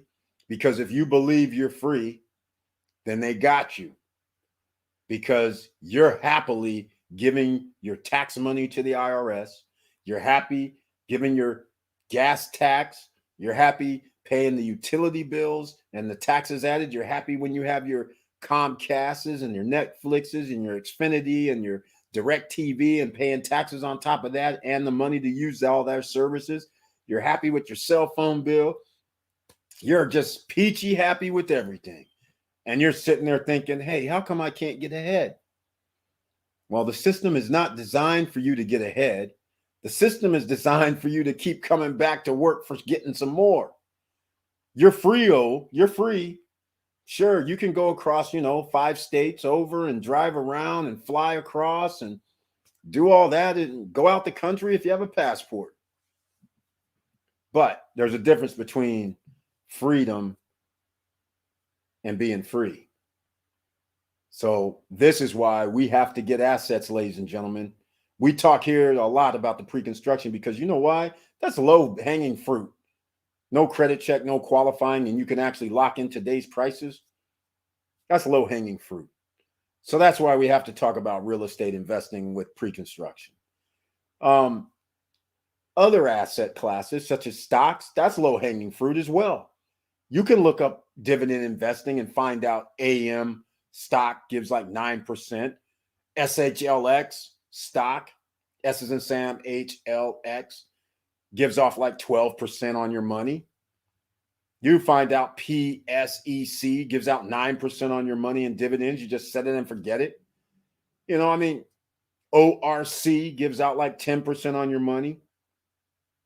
GOOD gives out 9% on your money. So there's ways you can get close to 10%, the magic number, so you can stay with inflation, make your money work for you, which again, the top 1%ers and the wealthiest, you know where their money is. It's in businesses, it's in trust, it's in, real estate, it's in mutual funds, it's in index funds, it's in things that make money for you while you sleep. Because otherwise, you're going to do that with famous Warren Buffett quote, which I don't know the actual quote itself, but if you don't make money while you sleep, then you're going to work until you die. That's just how it works. All right. So we want to make money while we sleep, ladies and gentlemen. And the only way you can do that is you have to have a vehicle or a way to have people paying for your products or services 24/7, whether you're doing it personally or not. That's what it has to be. So when you go to bed at night or walking around, and like for me, you guys know I do Airbnb, so then I'll get a message on the phone. This person wants to reserve. And then when I wake up in the morning, another person is asking me, can I reserve? Or they already booked it. So that's how you want to make money. So you can be anywhere on the planet and still make money. That is the objective of this. And again, here's your other objective, ladies and gentlemen. I never actually made an objective for you. But you know what? I think I'm going to do a video about here's what I want SSN Nation subscribers and members to think about. And I'm going to give you the number one because I already said it. Number one is first thing, here's what you're looking for. When can you go one way, book a flight one way to any destination without having to book a return flight? That is number one on the list. Because the only way you can do that means I'll put it even another caveat, one way, and you have to stay at least 4 days. All right. Can't come back for 4 days. We'll make it easy. Can't come back for 4 days, but you're booking one way, which now means in order to book the other way coming back is after you get there. So now here's the thing. You all know if I book a flight, usually within 2 or 3 days, the price is astronomical. So now who can go somewhere right now? Leave tomorrow. Well, we won't call it leave tomorrow, but leave in 2 weeks, book a one-way flight. When you get to your destination, after you check in to wherever you're staying, you book you start thinking about coming back. So no, you don't get to pick a one-way leaving and then before you leave, you know when you're coming back. I'm talking about you don't know when you're coming back. So you have no flight booked when you land at your destination. So that's the first thing. So when somebody at SSN Nation starts doing that, you know what that means? That means you're in the top 10%. Hell, actually, it means it's better than that. You're probably going to be in the top 5%. Because that's about the only people that can book one ways and then hang out someplace and then be like, and don't live there either and hang out. That's rare. That doesn't happen too often. But if you're able to do that, that means you have done the right steps. That means you don't have to show up at a job at your location. That means you can even show up at a job, but you could show up on Zoom. That means you have things coming through, like I just gave the Airbnb example. You have real estate probably invested somewhere where you're getting revenue coming from that. So you can be anywhere on the planet. That means you're having money into your account. So now you're just paying wherever you're staying during this time while you're gone. So you don't have to worry about anything because you don't have a job to go to because your job is in your pocket. Your job is on your laptop. Your job is on your phone. You know, so that's your first goal right there, where you can just go one way and hang out. So when you do that, that's number one. We're going to do number two for freedom. Freedom papers. I saw it down below. I like it. I saw it down below. I was getting ready to do this. I left off. Each time you invest in stocks, crypto, real estate, you learn something new. That's it exactly. And that's part of the tenets, ladies and gentlemen. The SSN Nation tenets, you always learn, because once you're always learning, you always evolve. Just like Auntie Val, she's not happy. She's happy that she's getting her strong block money, but she's sitting there going, wait a minute now. I got this extra money coming in. I need to invest that into something else. Or is there a better company out here doing the same thing or something a little different? Maybe I'll look. She's looking at some other companies. Always evolving, always learning. Let's face facts. One day you could wake up and the strong block program could end. You always got to have backup, ladies and gentlemen, and that's why you need those 7 streams of income, because you never know when one stream can be cut down or 2 or 3 or 4. You want to make it hard for them. You got to make them shut off all your streams of income before you get back down to earth. That's what you got to think about. But you got to always learn and be humble about it. You're not free until you become the bank and you can pay taxes a year ahead. There you go. There you go. Or you don't even have to worry about taxes because you have certain things in mind. Lots of love. Right, Eric. It's a mind trick, not real freedom. Exactly. Exactly. It's not real freedom. Come on now. Like I said, ladies and gentlemen, you don't think the government hates my ass for nothing, because this is the problem. Once you realize what freedom costs and what freedom is, and then you set your life up based on, hey, you know what? I don't have to be in my house for months. I don't even have to be at my house at all if I don't want to be. I'll be gone. And then I can go anywhere you say. I can go anywhere I want to go and hang out, and then I'll get back when I get back. That's when all of a sudden things start changing, because then you're like, okay, my life, this is what I want to do. This is what I like to do. You're free, right? So get your passports out. Get your passport. If you don't have a passport, that should be number 2. Get your passport, sign up. They're good for like 7 years, I believe, or 10. I can't remember. 7 years, I think. So do I have mine around here? I don't. But they're good for like 7 years. I think it's 7 or 5. I can't remember. But anyhow, mine's good for a long time. I don't know. I think it's 10 years, actually. So anyhow, Curtis Davis, learning the value of money, today money versus future money, powerful. It's predictable. Every 10 years, a crash, a heist. That's it. Every 8 to 10 years, there's a heist. And 2008, and I don't count 2020 as a crash because it was a COVID, it was a pandemic, but that crash allowed the millionaires and billionaires to make even more money. It's the same thing. It's like a little recession, but we never had the official recession yet.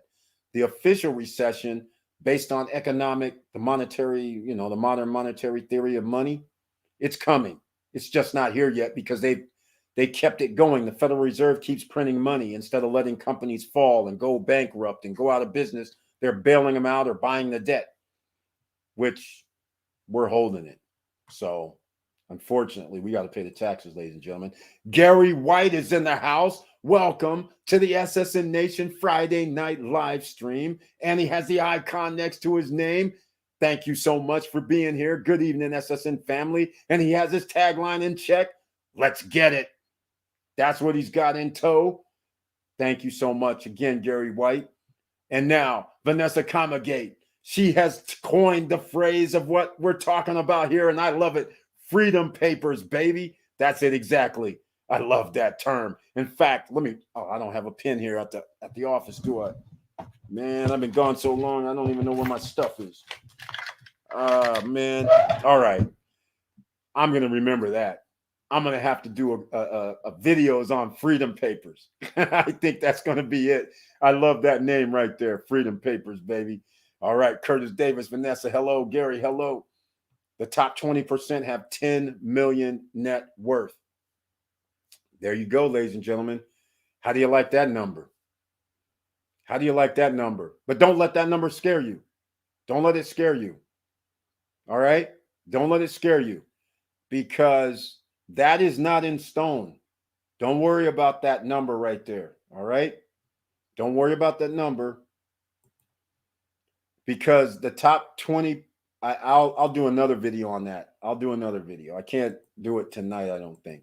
Tiffany Young is in the house. Welcome to the SSN Nation Friday night live stream. Thank you so much for being here with the icon next to her name as well. Hey, everyone. Hello, Tiffany, and thank you so much for being here. Curtis Davis, hey, fam. 10 years is what she said. Okay, it is 10 years. Thought it was 7, but okay, 10 years, you're right. I'm pretty sure that's what mine is too. I knew it was a long time. I just can't remember. Tiffany Young, hey, lady. Curtis, glad to be above ground. One love, fam. That's right. That's another thing, ladies and gentlemen. That's another thing. I'm glad Gary White mentioned that. You guys have to think about this. Is freedom really free? Because if you start getting the mindset of freedom, you do have to realize every day that you go to sleep like a vampire, you wake up with your eyes open, that's another day. That in itself is amazing.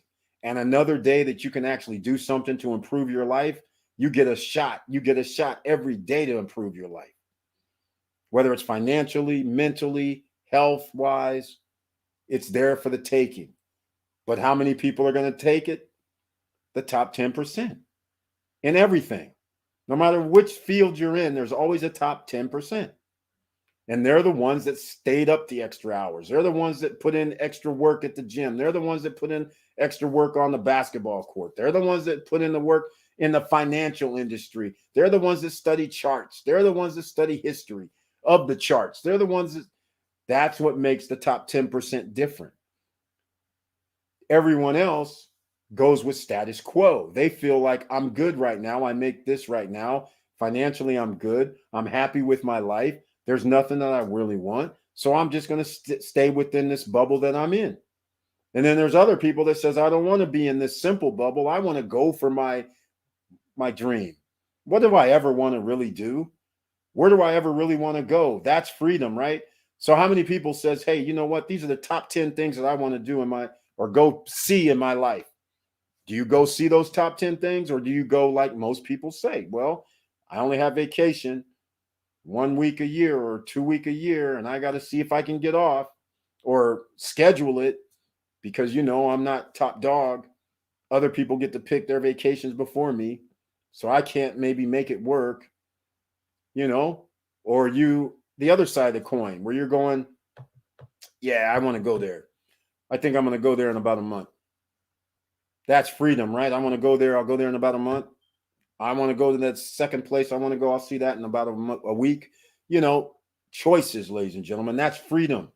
And these freedom papers, it's coming. Vanessa Kamage, hey, passports are like 9 or 10 years, renew. There's new developing country for a brief time can be a gold mine investment. Yes, that's right. That's what we're talking about around here. Get your assets, ladies and gentlemen. Assets pay us. Remember that. Lucid, interesting. Stock seems like Tesla. But so many RV competitors, yep, EV competitors, Ford, Fisker, NIO, they look good, but they are 5 years away. That's it exactly.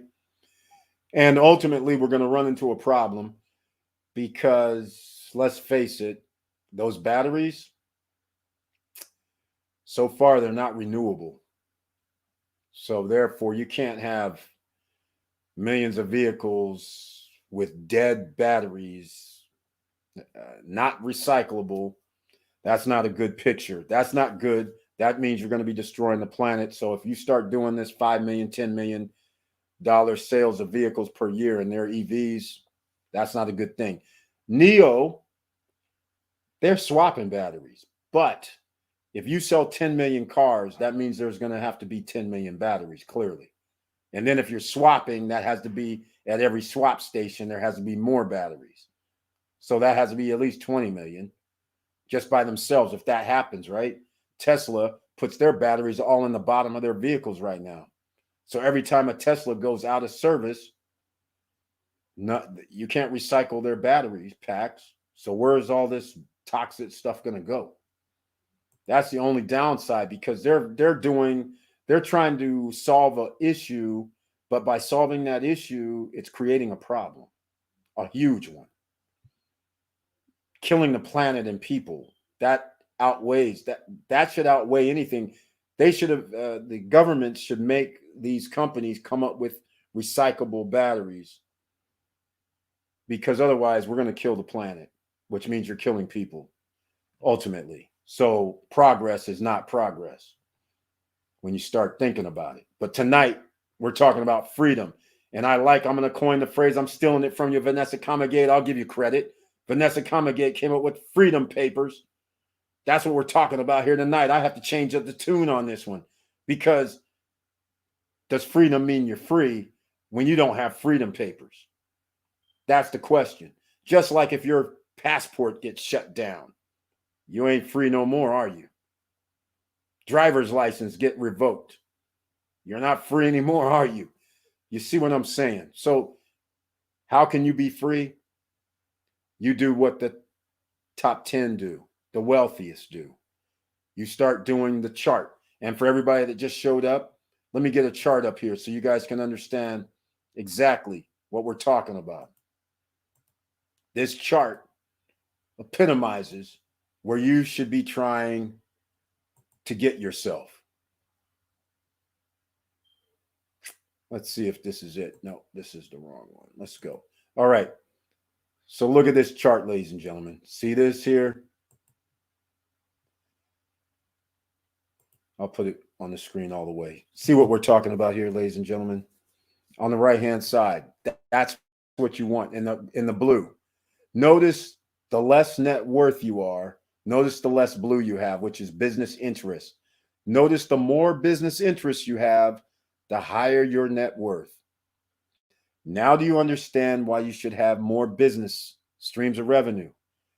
Because that in itself starts picking up where your net worth increases dramatically. Next up in the blue, you know what time it is, real estate. So you have the top two blues, real estate and business interest. Real estate, the beauty of real estate is it has business interests attached.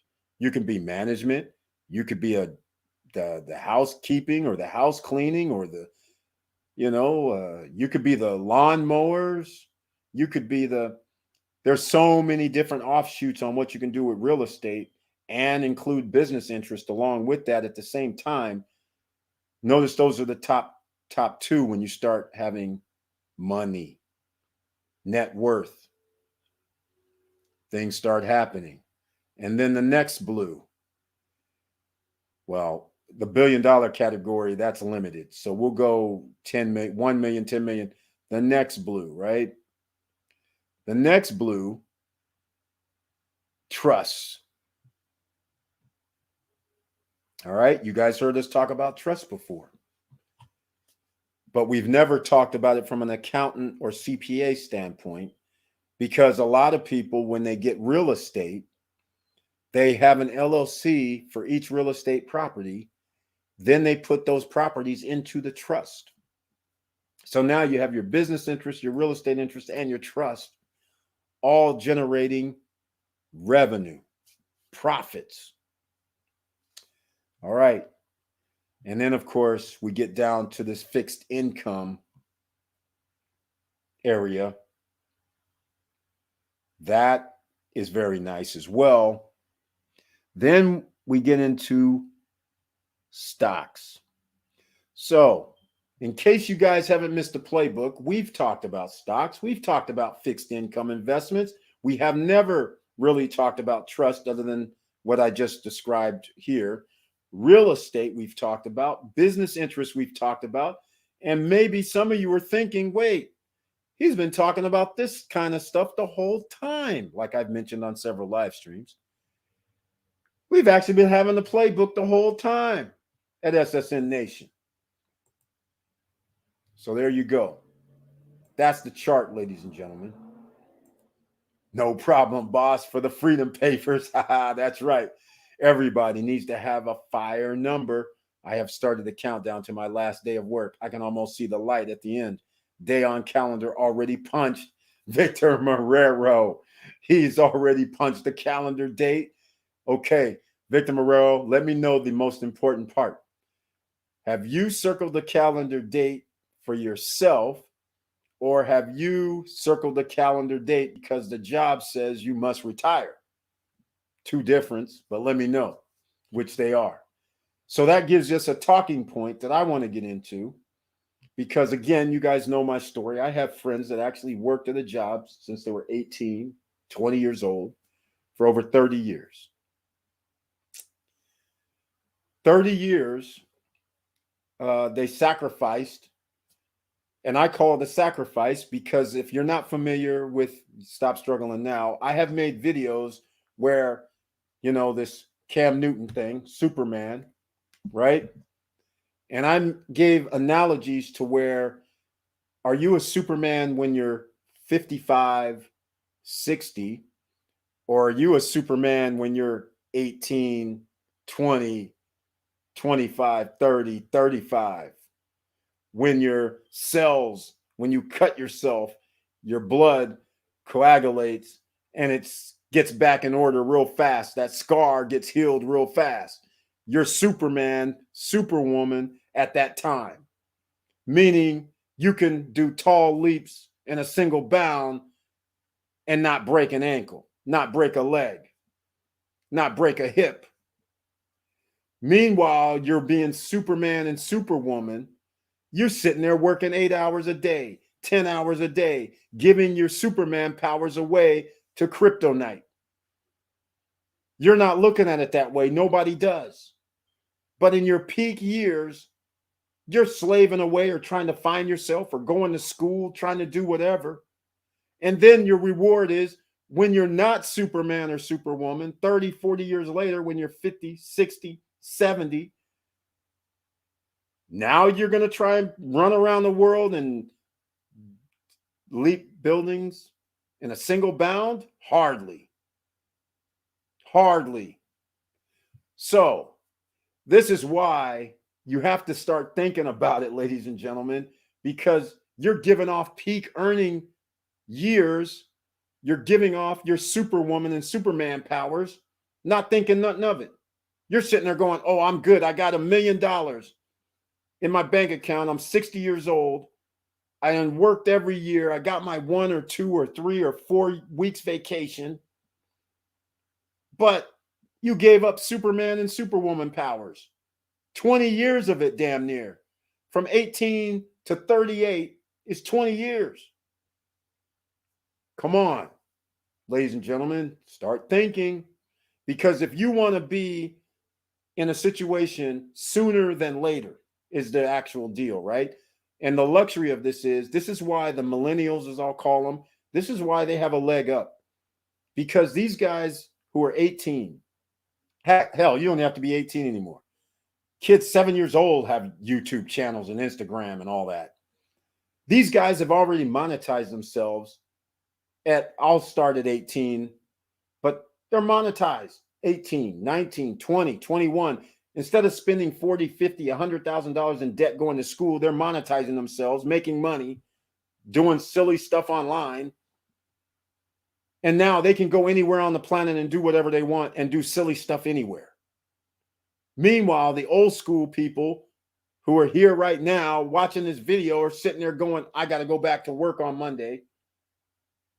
And I got to go see when I can get my vacation. Meanwhile, the other guys are acting like they're already top 10 percenters, top 1 percenters. They may not make $1 million a year, but their lifestyle allows them to go anywhere, anytime, any place, as long as they have a camera. That is freedom in my book. I don't know what you guys think about that, but to me, anytime somebody can just be anywhere they want on the planet, that's true freedom. Yes, you may make money, but at what cost? And during your Superwoman and Superman years, you can go anywhere you want.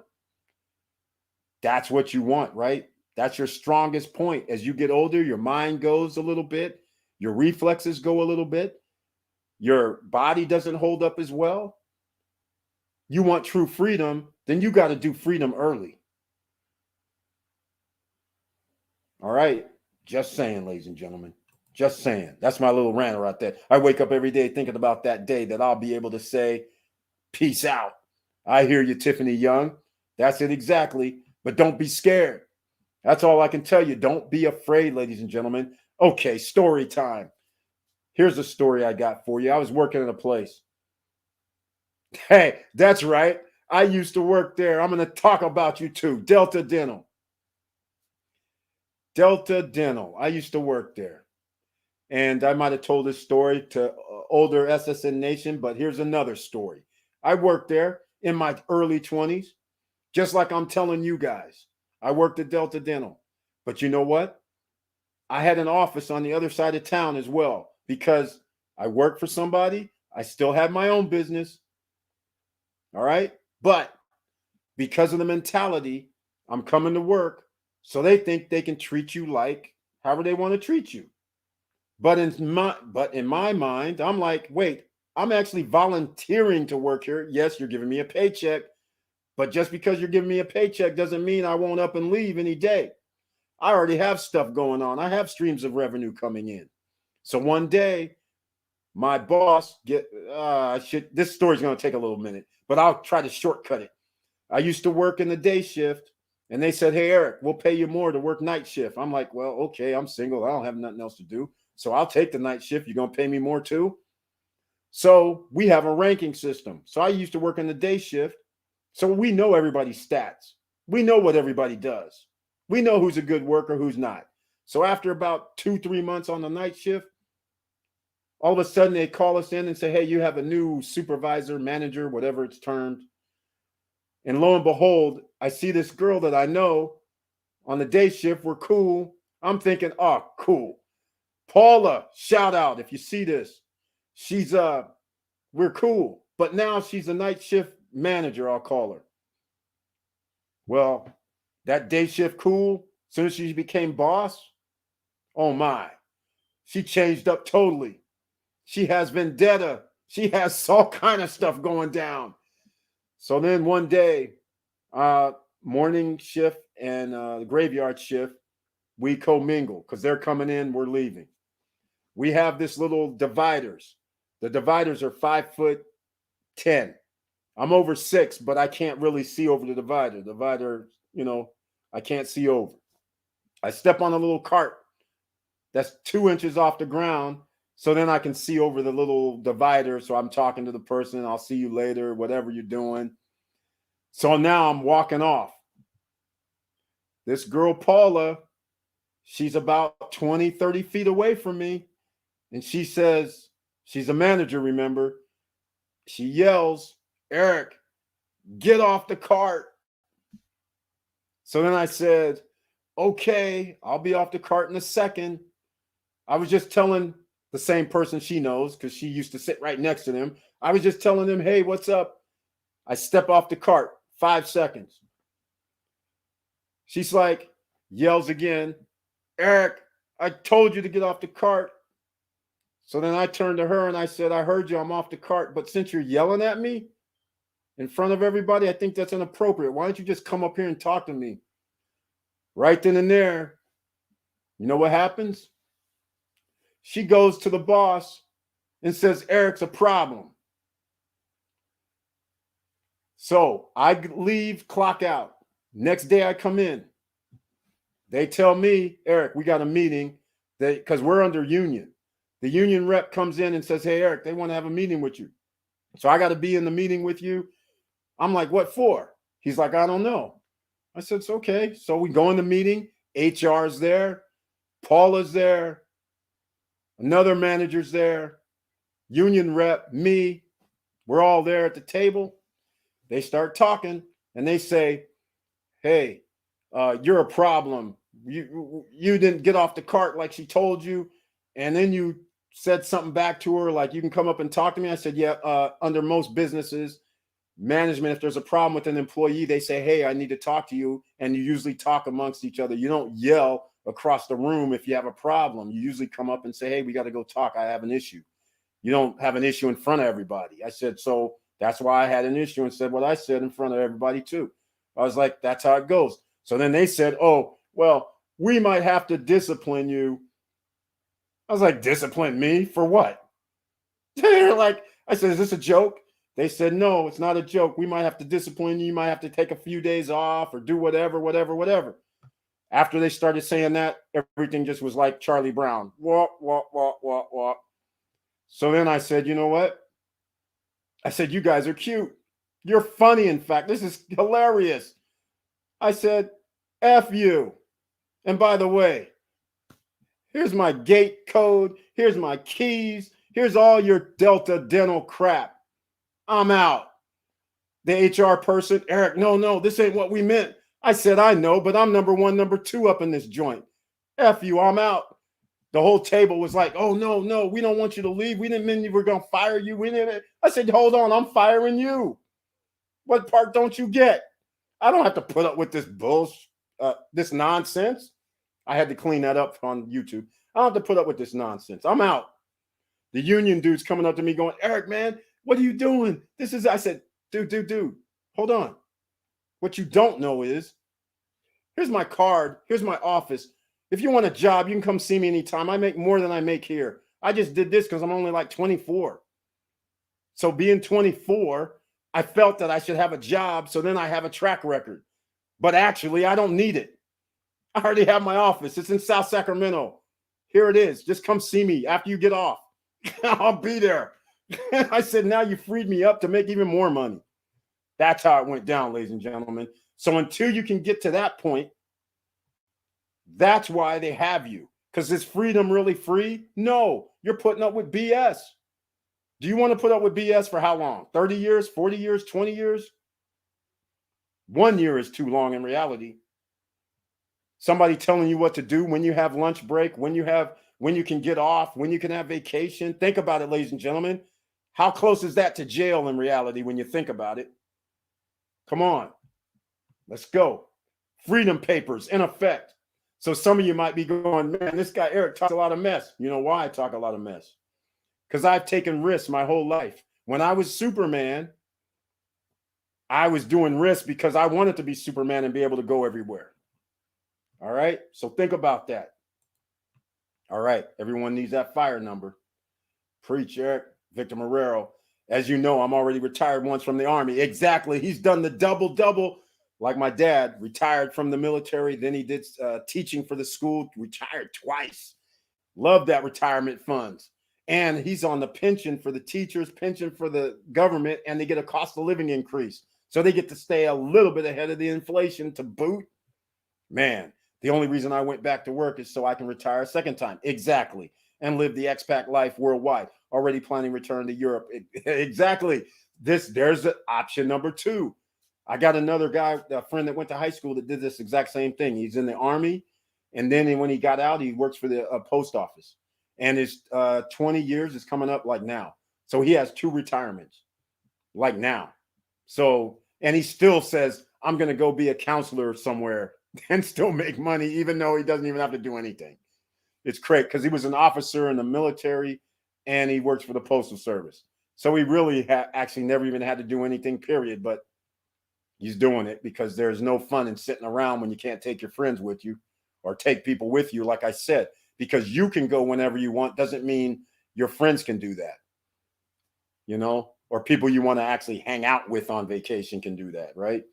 So that's how we do it, ladies and gentlemen. It's the best feeling in the world, honestly. I always focus on what biz I could do to earn money. There you go, Vanessa Comegate. That's exactly right. That's how it is. So once you get your freedom papers, all of a sudden things start changing because then you realize actually you could do whatever you want if you set your mind to it. Sure, you take risks. Every business, everything you do is a risk. Nothing lasts forever because you never know when that ending could come. And speaking of Vanessa, like for instance, she has the deal that she had at Disneyland. Who knew that there would be a COVID situation where all of a sudden they're going to shut down all the parks? That is not planned for. You can plan for, okay, maybe there's not as many visitors this month or whatever historically. You can plan for that. But you can't plan for, oh, they're going to shut down the park. Can't plan for that. Just like last year on my Airbnb, when the COVID situation happened, and all of a sudden I started seeing these refunds or cancellations, but the cancellations weren't from the people. Airbnb did the cancellations. And I'm sitting there like, what's going on? Where's these cancel? Why is everybody just canceling all of a sudden? And it ends up being Airbnb. Who can game? You can't game plan for that. So therefore, you need these extra streams of income coming in, right? That's it. That's right. Doing the double dipping, the best feeling. Gary White, Emancipation, feeling the Bob Marley vibe. Exactly, Gary White. That's what we're talking about around here. Vanessa Comegate, I love it. That's it. Tiffany Young, exactly. Vanessa took the words out of my mouth. Tiffany Young, we know the deal. I swear, I got a similar story. Exactly, Vanessa. You know the deal. It gets crazy. Curtis Davis, yes. Vanessa, I'm serious that I think about the Freedom Paper Day every single day. I'm so happy for anyone that can do it and be happy. That's it exactly, because that's basically happiness. Because when you start really thinking about things, think about this. Can you truly wake up whenever you want to? Think about it. This is the ultimate goal. Here's the goals that people think about oftentimes. The bottom 50% think about that car, that house, these material things that other people are going to like, right? But to me and to the 1%ers, top 10%ers, it's not really about none of the material stuff. It's about the time, the freedom. Do I have to wake up at 8 a.m. in the morning if I want to? No. Can you wake up at 10 in the morning? Can you wake up at 1 in the afternoon? That's the freedom, the freedom papers. You whenever you feel like it. You work whenever you feel like it. You make your life however you deem necessary, whatever you want to do. You want to go to space? You can. I got time, right? It's up to you. But you have to structure it that way. You got to earn your freedom papers, ladies and gentlemen. They're not going to be given to you. And by earning them means there's going to be competition to get your freedom papers, because you could be competing against me in the business space, or anyone watching this. We could be competing against each other. So that means we have to earn the freedom papers. And not everybody's willing to earn their freedom. All right? That's the thing. You can make plans, but there's certain things you don't know about. And those things you don't know is when your life is going to expire is number one. You don't know when that's going to happen. So while you're sitting there in your Superman years and Superwoman years, you don't know if you're really going to live to be 50 or 60 or 70 or 80. You don't know that. So for you to sit there and put your life in a situation where when you're 18 and you start your journey, you don't know what that journey means. People know who Tupac is. People know who Biggie is, right? People know artists, Michael Jackson, Elvis Presley. These are famous people. The guy, the Cooking Channel guy, Bourdain, actors, Keith Carradine, and all these guys. These are people who expired different times that I mentioned, different age groups, but they didn't think that they were going to expire at these times. So for people to give up their dreams that they want to do and sit there and have like these plans and say, hey, I think I'm going to do this and I think I'll be good. You don't know that. And you also don't know your health 20, 30 years later either. So you have to think about those. And those are some of the reasons why once you start thinking in a different way, your freedom papers are coming faster and quicker, because you're like, am I really going to wait around 30, 40 years? Because I don't really know what 30, 40 years looks like health-wise, financially, what the government's going to do, what the cost of living is going to be.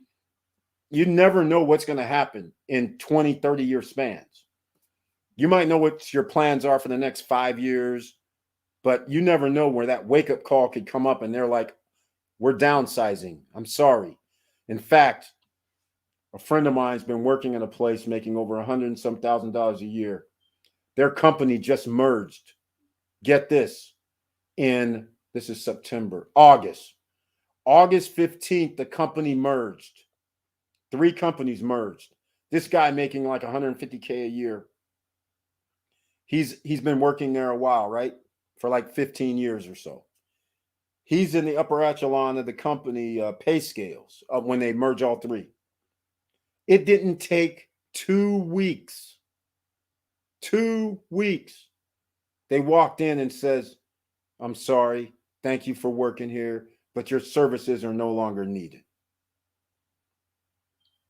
The merger thing wasn't there last year. It wasn't even there 6 months ago. The merger thing just happened in a span of like a surprise. 3 months. They heard rumblings about, oh, we're going to merge with another company 3 months before they come talk about it in August. So he's thinking, no big deal. They merge. I'm I'm up here on the totem pole. What's worse? They're going to come in here and say, take a pay cut or something. I mean, but fired? Who would think that? Right? Or shall we say, need to resign or whatever? You know, you got to go. We don't need your position. I don't know what you call that, but that is crazy. That's crazy right there. All right. Yes, I learned my lesson from Disney. Absolutely. That's why I'm looking to invest now. Exactly. Once you get that smack, all of a sudden you're like, oh, wait. Oh, hold on. Where's that freedom paper money? Where's that money coming in regardless? So then I can keep taking risk. Airbnb, cancel your reservations. What? Yeah, you aren't the only one. We went from 95 to 100% booked on our Orlando property to zero when COVID started. I know the feeling. Exactly, Victor Marrero. That's exactly what happened. I didn't know that. Well, yeah, other properties probably did the same because at the time, how are you supposed to have people running around when there's a COVID or a virus and nobody knows how to defend it? So, yeah, I didn't realize other management companies probably would do that. I could see that, but I didn't know they did it in single properties like Orlando. But Orlando was shut down too, though. Well, not really. Or Disney was shut down. I don't know if Universal and all the other properties shut down, but yeah, it can happen. Wow, Victor, that's cool. Your biz wasn't affected. I'm definitely going to do Airbnb in Cali. Oh yeah, Vanessa, you got to do Airbnb in SoCal. It's getting pricey. Yes, Kobe, best baller, best investor. There you go. There's something to be said. Kobe's one of the all-time beasts. This man, Kobe, is impressive.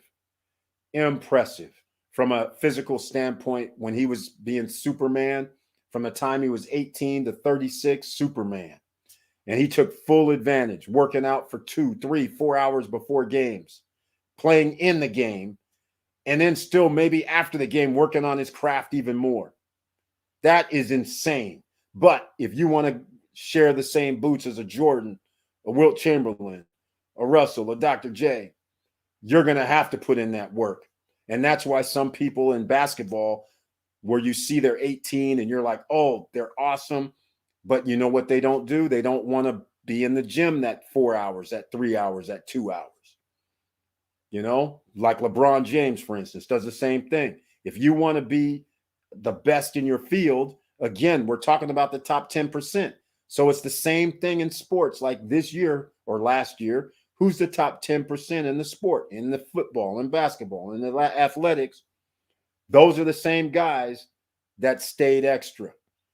Those are the same guys that worked on their bodies. Those are the same guys that are eating the correct way. That's peak performance that's needed. So you're not having the guy that's the guy that's out there partying. He's usually not going to be the top 10%. He might be very good because he's talented. But if you want to be that extra level superstar, you got to put in work. And the same rules apply across the board, whether that's business, your business, any business, working out, doing whatever. If you want to be the best, you got to act like the best and be the best. Victor Marrero, oh, you were affected. I'm sorry, read it wrong. It was tragic. Yeah, Vanessa, but it's not really that tragic when you think about it. The reason why I say it's not that tragic, I'm going to speak on his behalf, but I don't know, is that he's retired. He's got a stream retired, right? That's coming. He also has a stream that he had properties already that he rents out. So that could or could not be affected, but it's not like, and he has his job. So it's not like he only had that one stream.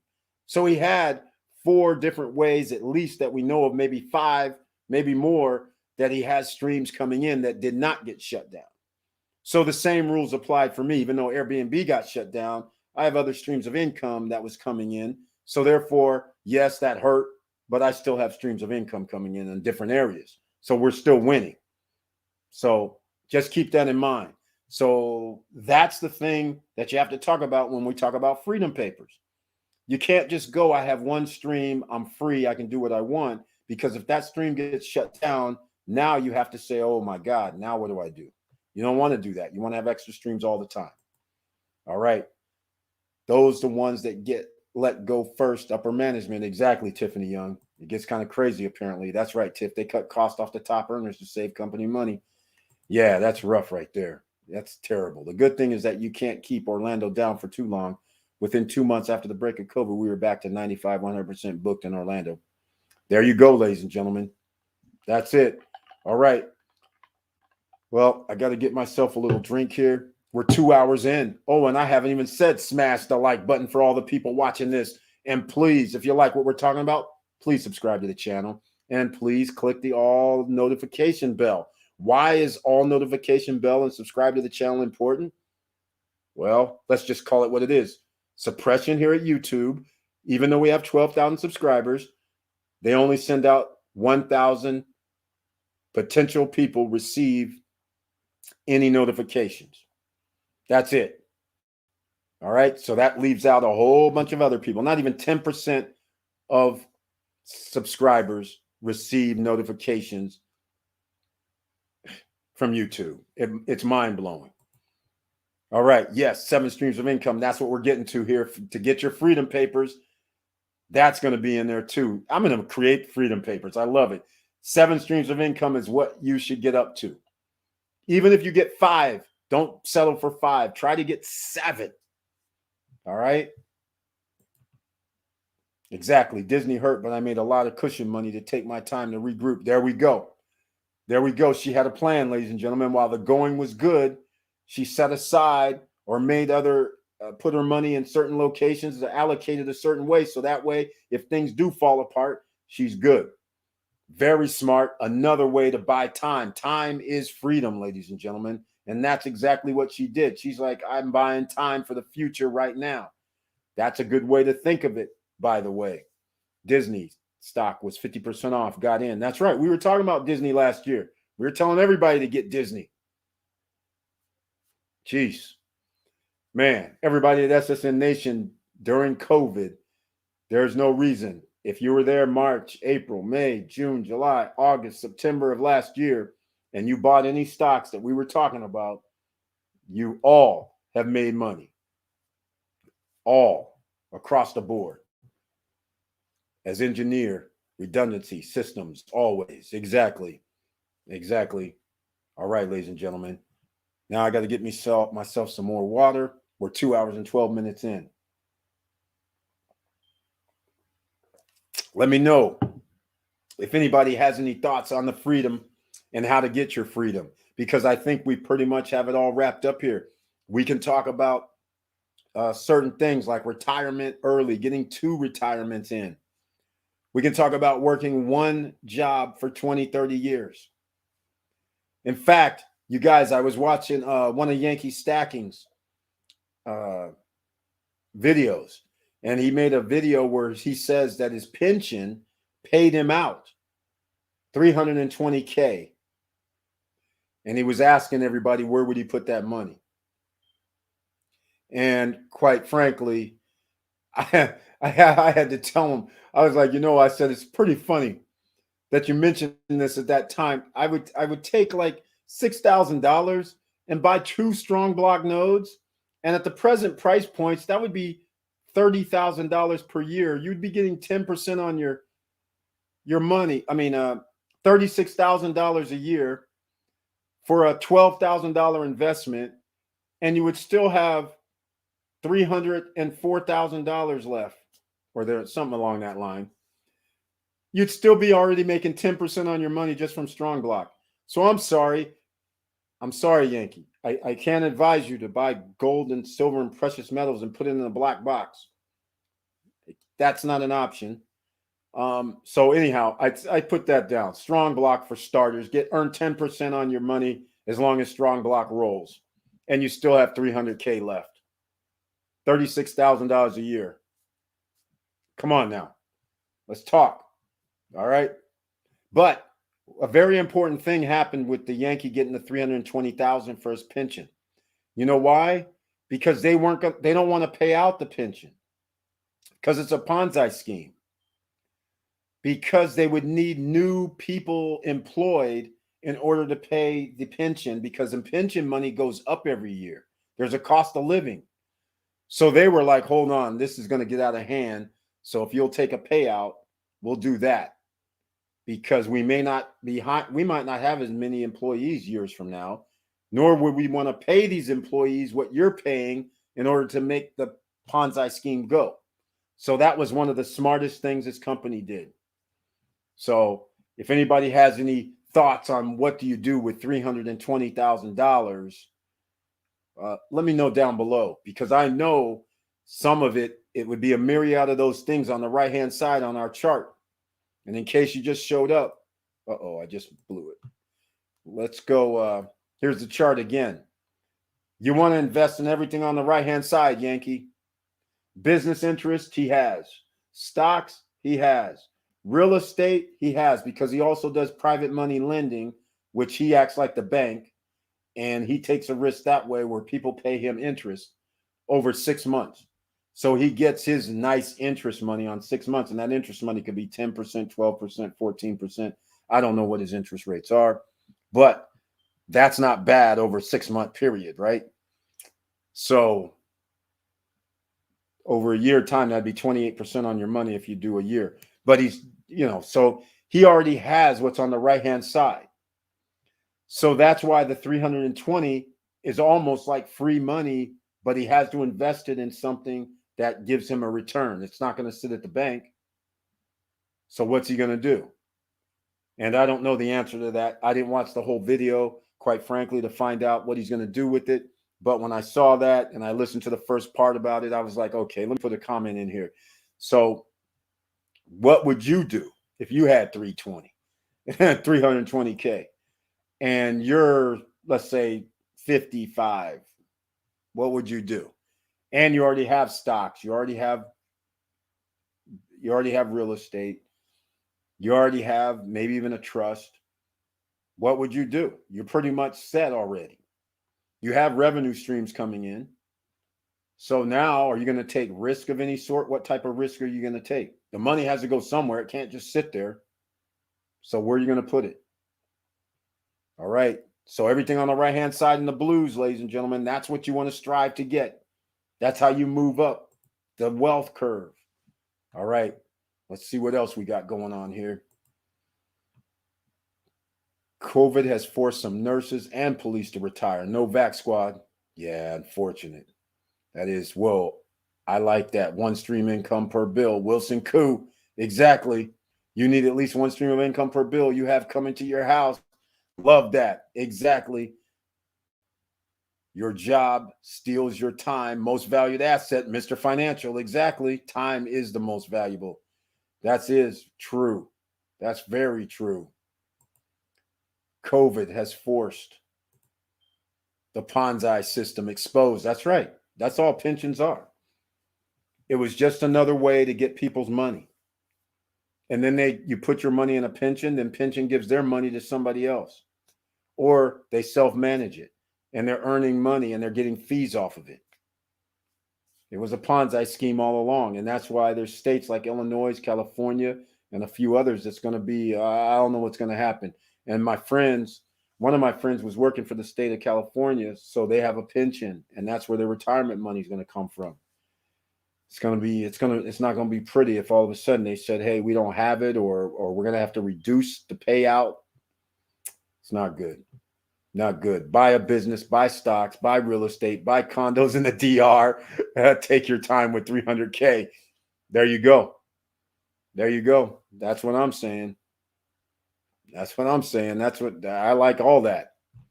All of that works. Mr. Financial, setting the tone. 300K, start setting up kids or grandkids or nephews, nieces. Exactly. Exactly. With a lump sum like that, you can do anything.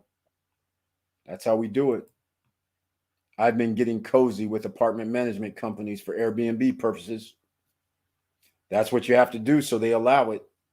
Because remember, most apartments are not designed for short-term rentals. So you have to have definite approval. If you're going to go that route, definite 100% approval, and in writing, in stone, in somehow to blood or something, so they can't change it. Because Vanessa Cummigan in downtown LA, they started originally building those condos or luxury apartments, and they were allowing people to do short-term rentals. There's a member of SSN Nation who listened to the Airbnb gurus about what I talked about in my Airbnb videos, where they said, oh, we're going to go and get a lease for the units. And now you're on the hook. And that's when one of my problems is. I was like, why would you do a lease? That means if something happens, you still are holding the bag. Well, that's what happened in these luxury apartments in downtown LA. Originally, they allowed people to do the Airbnb. The guys went in, did the leasing, and all of a sudden, 3 months later, they said, I'm sorry, we're not going to allow this no more. Now the person is still holding the lease. And that's not a good thing. So you can try and sneak in renters and do all this stuff, but you're in a bad position at that point because you're not flexible. So just keep that in mind. Investing $300K. I will say it depends on time frame for withdrawal. I would leverage dollar cost averaging. I wouldn't dump all the money in the stock market at once. Exactly. I agree with that assessment. That's why I didn't say nothing about stock market, because it's hard to put a large sum of money in the stock market and then you say, well, I just want it in there for 5 years. Well, then you might as well do something else, because stock market is long term. It's not short term. Sure, we can pick winners where we can get 100%, 200%, but it's a risk. We can't for sure say something's going to go up 200, 300%, 50% in the next 2 years. We can, our calculations and everything we studied about it says it will, but there's no guarantee. I tell them on my company, LLC, have truckers and nurses that need housing. There you go.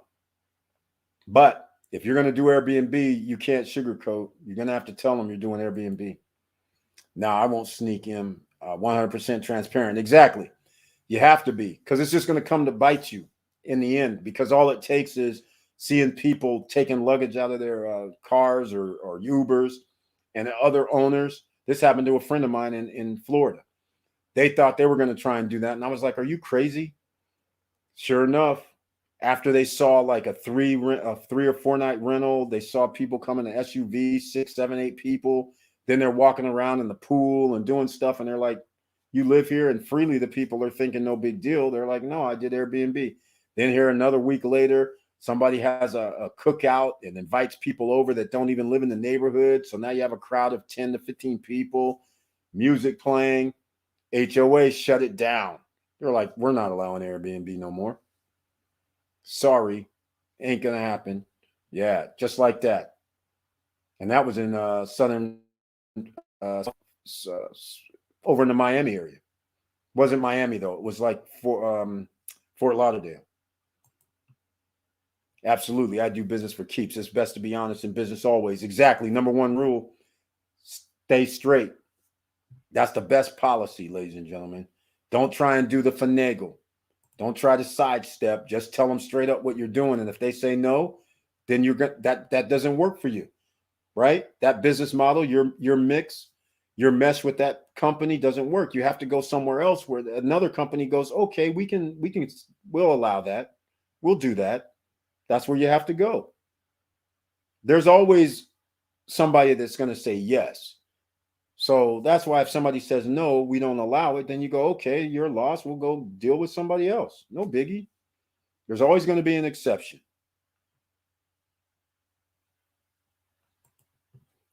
Lots of love, straight facts. Airbnb, you must be transparent. That's right. That's right. So I call out everybody. So, them gurus, I did it on my Airbnb, those gurus who tell people to do this nonsense, get leases or tell them to go buy a house, all this stuff, and then rent it out. I'm like, man, that's not good long-term planning there. Because anytime, any city, any state, any county could say, we're not going to allow Airbnb, or we're going to allow Airbnbs like they did in New Orleans. We're going to allow Airbnbs, but we want you to sign up. We want you to be licensed as a short-term renter. And we want our 7 or 8% tax money too, by the way. We want our occupancy taxes. So now it's changed into a whole nother thing. So now you have to either sign on, license yourself, and pay occupancy taxes. No longer are you able to just log into VRBO, Airbnb, rent your space, and collect the money. So are you willing to put that extra line of work in? Or in the case of Whistler, you guys know, Sorry, no Airbnbs allowed, period. And now we get into a freaking jacked up situation, quite frankly. I never told you guys about the Whistler situation. The condo aired by 30 people. So now, because it has to do with the timeshare property, there's no longer renting in Whistler. So we have to sell the condo. Well, get this. Because everybody's damn near greedy, not the individuals, but the management company won't sell the condo and give the proceeds to all us owners. They're trying to figure out how they can keep the bulk of the money. So now we have to freaking do a lawsuit. Can you believe this? It's unbelievable. Unbelievable. And so therefore, that right there should tell you they have the control of the property. And that's why when you do these syndication deals, like, since we always say Cardone, he has a syndication, like Jay Morrison doing that Tulsa fund. You gave your money in, they control the properties if they bought properties. In one case, somebody doesn't buy properties, and then the other guy buys properties and charges you management fees. And so you don't have control of the outcome or when it's going to sell. You're at the mercy of them to be the good guys. You don't want to be in that situation. You want to control the asset yourself. You don't want to be in the situation I'm in Whistler, where the management company controls, and you're sitting there going, hey, man, just sell everything and cut the proceeds amongst us. They're sitting there trying to figure out how they can siphon off more money. It's unbelievable. Just unbelievable.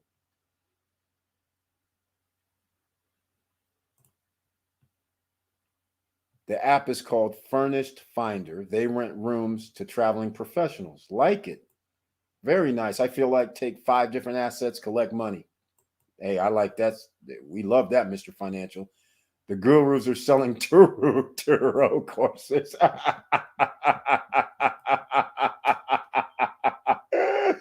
oh my God, ladies and gentlemen, this is hilarious. Okay. Like I always said, remember that Amazon course that I always have here, the free Amazon course. It's the Amazon G as in George, P as in Paul, S.com. The Amazon GPS, ladies and gentlemen. Go there, get your free course. It's by David Quintieri. The man gives out the free playbook instead of paying these gurus. Now, anybody want to guess why the gurus are selling Turo courses? That tells you one thing. That must mean it's kind of like over, it's saturated, and Turo may not be working as good as it was a year or two ago. So now, because we can't really make money that way, we're going to charge people $1,500, $2,000, $3,000 to teach them how to do Turo course. By the way, ladies and gentlemen, how do you think you do a Turo course? You have a car, right? You register your car and do whatever you got to do to put your car on Turo, except there's one little problem. What if you don't make as much money as they tell you you're going to make? And don't listen to anybody that says lease a car or buy a car to put on Turo. Because are you really going to give your car that you're leasing or buying to somebody so they can tear it up? Oh, yeah, you have insurance. But how often do you think your insurance is going to be paying for these little nicky-knack things that needs repair? Come on now. Think about it, ladies and gentlemen. This Turo thing, think about it. You never heard me talk about do Turo, quite frankly. Let's call it what it is, because I have a different look upon how you're doing those kind of things. All right. So, yeah, of course they're going to be selling Turo courses. They're not making that much money anymore. So when money starts running out, what do? You teach. You sell courses. That's why this is the no guru zone. We don't sell courses. Anybody new here, just ask a question. Send me a message to Eric at StopStrugglingNow.com. Turo courses. Wait till the insurance companies figure out a way to make money off of that business more than they do now. Therein lies the problem right there, Wilson Koo. They've already figured it out. And also, people are running Turo. There's all kind of problems with Turo, and doing this. People are doing insurance fraud. What I mean by insurance fraud is they're not telling them that they're renting cars. So then your rate is lower. So they might only have 3 cars. A lot of people have 3 cars. That's not out of the ordinary. So it looks like you're just using the car as a personal use. They don't tell them. So then their rate is lower. Then they get in an accident. Then they find out the person is using Turo. Then it's costing them more money in their insurance. Then it's costing you and I more money because these clowns are out here frauding, saying that the car is for residential when in fact it's for business purposes. There's a bunch of problems with Turo that I don't like. All right. Not from the Turo business. Turo is basically Airbnb except with cars. So I can't fault them. It's just that the individuals themselves are going to start doing some things. Crazy stuff. Stealing cars, for instance, on the guise of I'm renting, and then people run off with your car. And then you get the car back and it's damaged. Even if you have business insurance for the rental, how long do you think it's going to take for them guys to raise your interest rate? I mean, your insurance rate after you keep going to them for $3,000, $5,000, $6,000 repairs because these idiots renting your car is jacking them up. So that's why you shouldn't have your car with a loan on it or a lease payment on it. You want to have a car that's free and clear. Do you prefer having Airbnb manage your property, or you rather having an on-site company doing the management? You may pocket a little higher percentage to Airbnb, but you have to think about losing control. Victor Marrero, I'm different than you and a whole bunch of people because I figured out a different way. I never had a standalone property, so the Punta Cana properties are going to be the first one that I have to deal with this decision because there'll be actual standalones. My other properties all fall under the category of a person checks in at the location. That check-in at the location costs me nothing. Well, I shouldn't say that. I pay HOA maintenance fees. So it does cost me something, I guess. But the thing is, that's it. I don't pay a management fee. I don't have to pay 30% or 25% of anything. They check in at the property, check out. I don't have to worry about housekeeping. I don't have to worry about cleanup. I don't have to worry about if they need extra towels. I don't have to worry about none of that, just like what you do at Margaritaville, except it doesn't cost me 30%. It just costs me my maintenance fee for the year, and that's it. So we're talking anywhere from $700 to, I think my highest is $1,200. So anywhere from $700 to $1,200 a year, it costs me. And then I rent it out. So we win. So I can't really answer the question because until the Punta Cana properties are built, ultimately I might have to go with that 30% management company. Ultimately, because we're dealing with distance, we're dealing with something totally different. Now, I could set up my own management company. That wouldn't be bad. So it's still yet to be determined. I still think outside the box. So I figured a year from now, there'll be something new that's going to be outside the box, but there's no real new outside the box. To me, I think there's a couple of ways I'm going to have to do it. And I pretty much have said it before. Either I'm going to have a housekeeper. That's number one. I'm going to have to, and in turn, the good news is the properties are new, but let's face facts, something could happen, right? So you always need a maintenance person. So if you had that 30% management company, all that's you don't have to worry about. But if you do it solo, I'm going to have to worry about cleaning. I'm going to have to worry about in case something happens, maintenance. And you need maintenance, Johnny, on the spot. You don't need maintenance coming next day. So those are the kind of things I'm going to have to worry about. And the first thing, the housekeeping is easy enough. The entry and exit, because you can charge people extra on Airbnb. What I mean by extra is you can charge them a deposit. So you can always say $500 refundable deposit as long as the place is kept good and everything's still there, right? You can do that. So that eliminates, you can almost do it. And then you have the electronic key entry and it's time for their stay. You can do that. So there's a way you can do it. It's just that we'll see what happens in a year from now. So I'm going to leave my options open. I'm not committing to a management company because a year from now, anything can happen. All of a sudden, because they built all these units, instead of paying 30% for management, somebody comes along and says, we'll take 15. Highly unlikely, but you never know. Stranger things have happened. So then 15%, that puts it in a whole 15. Hell yeah, you handle everything. My problem is that 30%, I don't like giving up 30%. That's all. So we'll figure out how that all goes. But for right now, my Airbnb is so sweet. Whatever I make, I make. I don't have to pay 30% to nobody. I pay 3.5% to Airbnb. And then I pay my annual dues. And then from there, that allows me to do all kind of different options. Because I just don't own a week. I own time. I own owner time too. So I can get people in there for a lower rate. I got all kind of options. So, and still make a profit. So it makes it a beautiful thing. New comments. What happened? Oh, I see what happened. Okay, got to get him off first. Next. And by the way, I missed something.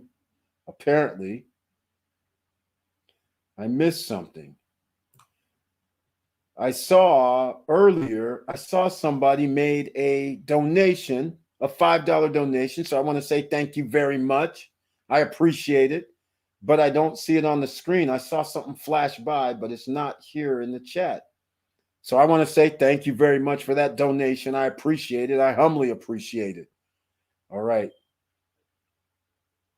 Let's go. Okay. So I got to go all the way down. So I missed it. I saw it pop up, but I usually wait till I get to it, but I haven't gotten to it or I passed it. So thank you very much once again for that $5 donation. I appreciate it. All right. Let's see. Yeah, I went too far up looking for that. So let me get back down here. Yeah, that top earners, Disney. Yeah, I might have went all the way to the bottom. Investing 300. The gurus are selling the Turo courses. Oh, here we are. Okay, so I didn't get to it yet. I didn't get to it.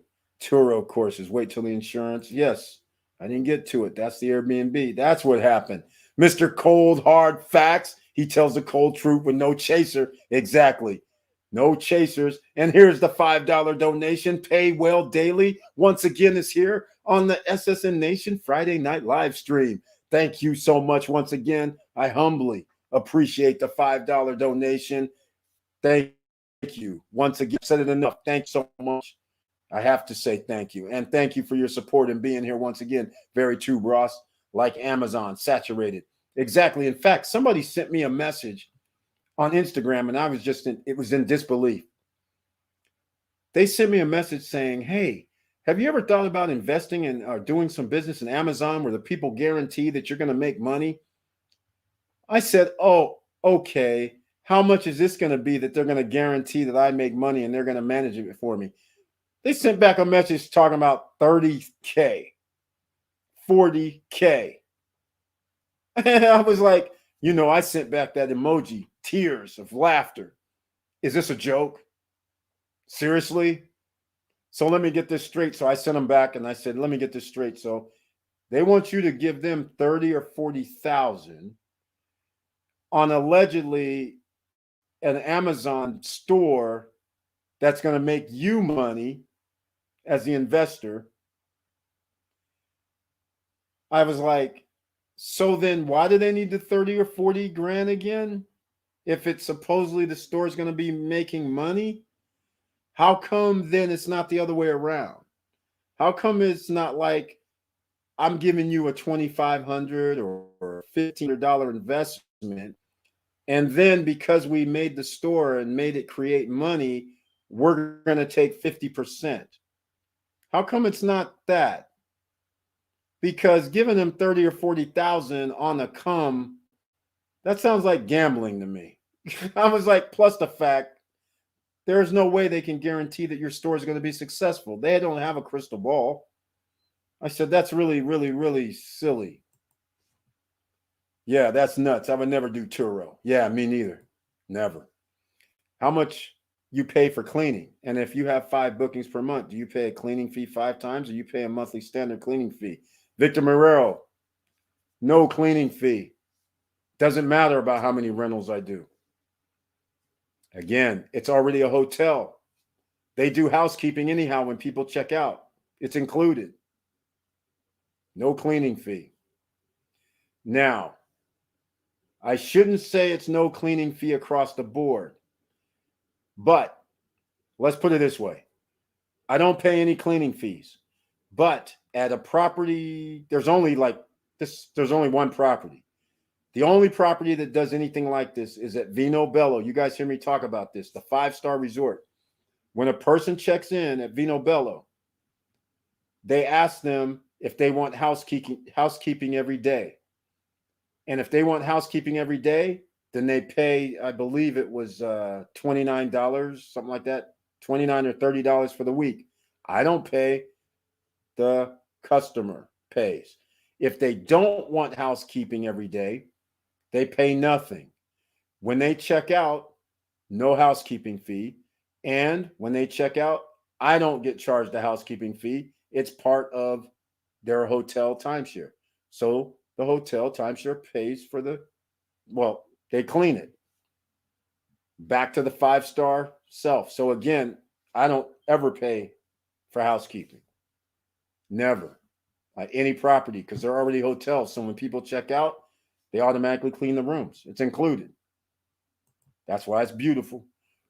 And so, by the way, if I had 5 bookings per month, I have 0 cost in housekeeping. 0. What is the best project in Punta Cana? We have to keep an eye for. Okay. Edmund Vilvert, if you missed Mr. Estacio, if you missed the Arco property is one of the best ones. It's being built by Noriega. It's across from the golf course. They have a mini golf on site on their property, a little mini golf, which is cool.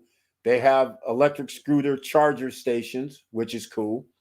They have 2 pools. They have a restaurant. They have a rooftop deck, meaning rooftop with I think they had a jacuzzi up there. And then they had a seating area. They might have had a pool up there too. I can't remember. They had a fitness room. And I think that's pretty much it. A barbecue area, something like that there. But they have management already in place that's going to do 30% fee. And at that property, the furnishings are included, meaning the living room furnishings, the bedrooms, furniture packs included. The only thing you have to do is pictures on the wall. All right. So that's all you have to worry about. It's beautiful. Arco. But again, there's only 1 unit left as of yesterday. A penthouse unit is $186K. That's a 2-bedroom, 75 square meters inside. The terrace is 51 square meters. And the terrace has a bathroom on it. So, but that includes the furniture package and all your appliances and all your bedding. Basically, it's move-in ready to rent. Now, the only problem with that property, I believe Mr. Estacio said, you guys might want to have to correct me. I believe he said once you sign up for the management, I believe you only have like a 7-day or 10-day time frame or something they may give you. But other than that, it's almost 100% rental only. It's not like you can stay there for a month or 2. You have to commit to renting it only. So pretty much. So that may be one of the drawbacks, but you don't have to be in the rental pool. So there's that.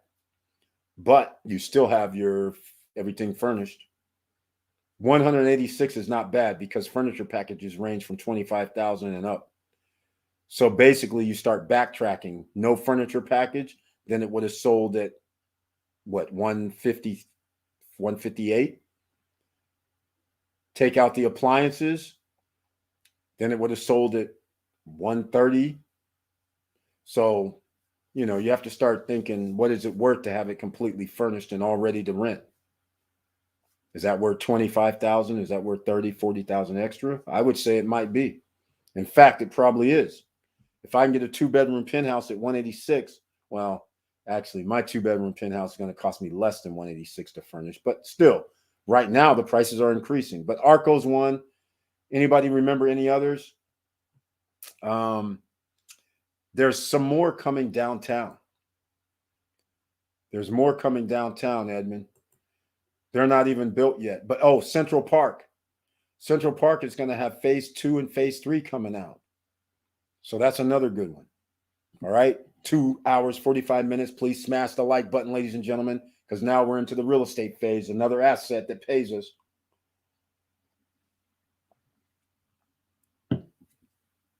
Now, the Amazon store scam. That's right. It is a scam. Again, the guru's charging people $30,000, $40,000, $50,000. Come on now. But back to the projects. Arco's a good one. Central Park downtown's a good one. The beach.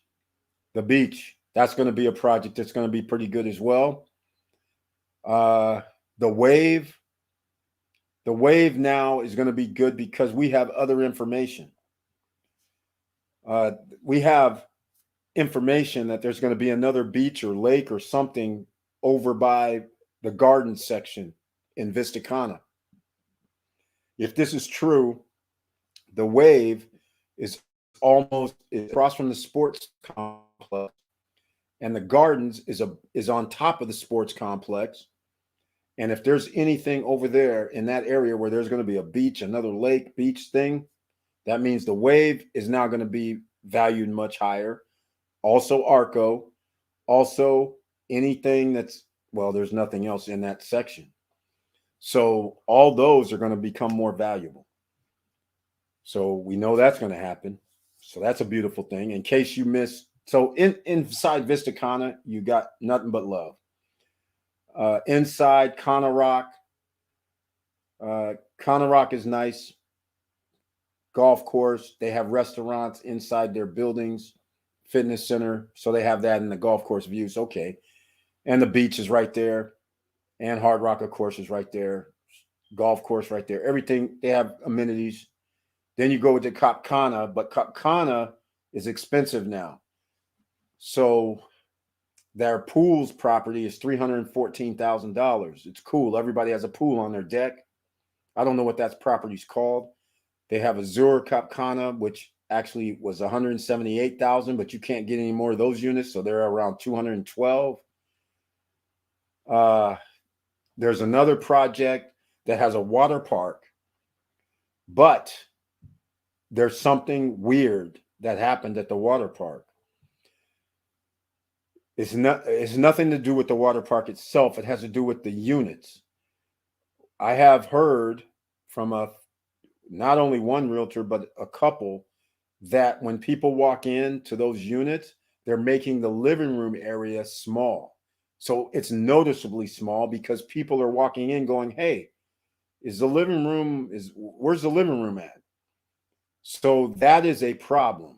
You do not want living rooms that are small and noticeably where people walk in and go, that's it. So it's kind of strange. But that project, which I can't remember the name of it, with the water park, has the amenities, has everything, but it's not even sold out.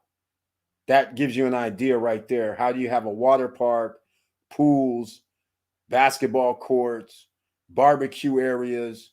How do you have all these amenities and not sold out? Well, how you do that is you don't build the right unit structures, sizes. That's a problem. That's amazing. So there'll be other projects, though. There's more downtown. Edmund, go check some videos.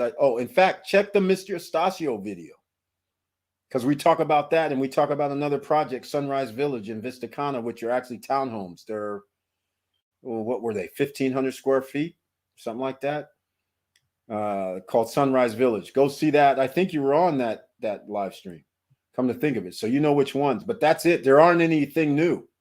Wow, boss, you got it made with your properties. That's right. Yeah, Vanessa, it's designed that way. I'm out of the box. Remember, I did it a different way. I said timeshares or hotels. They actually do everything for you. People check in, normal. They clean up afterward, normal. If somebody needs a towel or something breaks down, they call the front desk. I don't have to worry, normal. So I said, so why wouldn't I buy a ton of timeshares? A ton. And then timeshares also luckily have points. Like I said, yeah, you Wyndham, thank you very much for that check. So Wyndham bought out me and my friends, gave us checks not to rent using their Wyndham points. Yeah. These guys know what they're doing. And then they changed the rules. So if you, oh, okay, there is something I forgot. The Wyndham, they changed the rules. Oh, I'm not with Wyndham anymore. They bought me out. But before they bought us out, they changed the rules to where now you had to pay $99 to add a guest name. And then you had to pay if you did they gave you housekeeping credits. So now it was based on 1 week increments. So you could have enough points, but now you would get, let's say you had I can't remember the numbers now, but 1,000,000 points, you might have 50 housekeeping credits. But because we're doing 3-night rentals and 4-night rentals instead of week rentals, you run out of the housekeeping credits. So then you would have to pay, I believe it was something crazy, $54 for housekeeping. Something, if I remember right. I remember now. But it was something along those lines. They changed the rules. So that's how funny this got, right? So they were like, oh, no. We're not going to allow this. We're going to change the rules on you guys. But not all companies change the rules. So that's why I forgot all about it. I'm not with Wyndham no more. So I have to deal with them clowns doing that. But yeah, that's how we do it, Vanessa. It was like, it's like I said, when somebody starts thinking about something, I always go, well, how can I do something a little different that benefits me, that doesn't benefit them? So that was one of the things. Once I realized that you can actually rent out timeshares because they're hotels anyhow.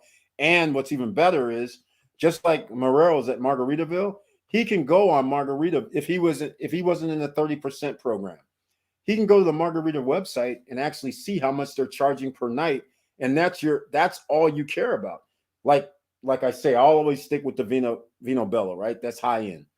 So when you go and look at Vino Bello and they're charging for a 2-bedroom $800 a night, that means I can charge anything up to $800 per night.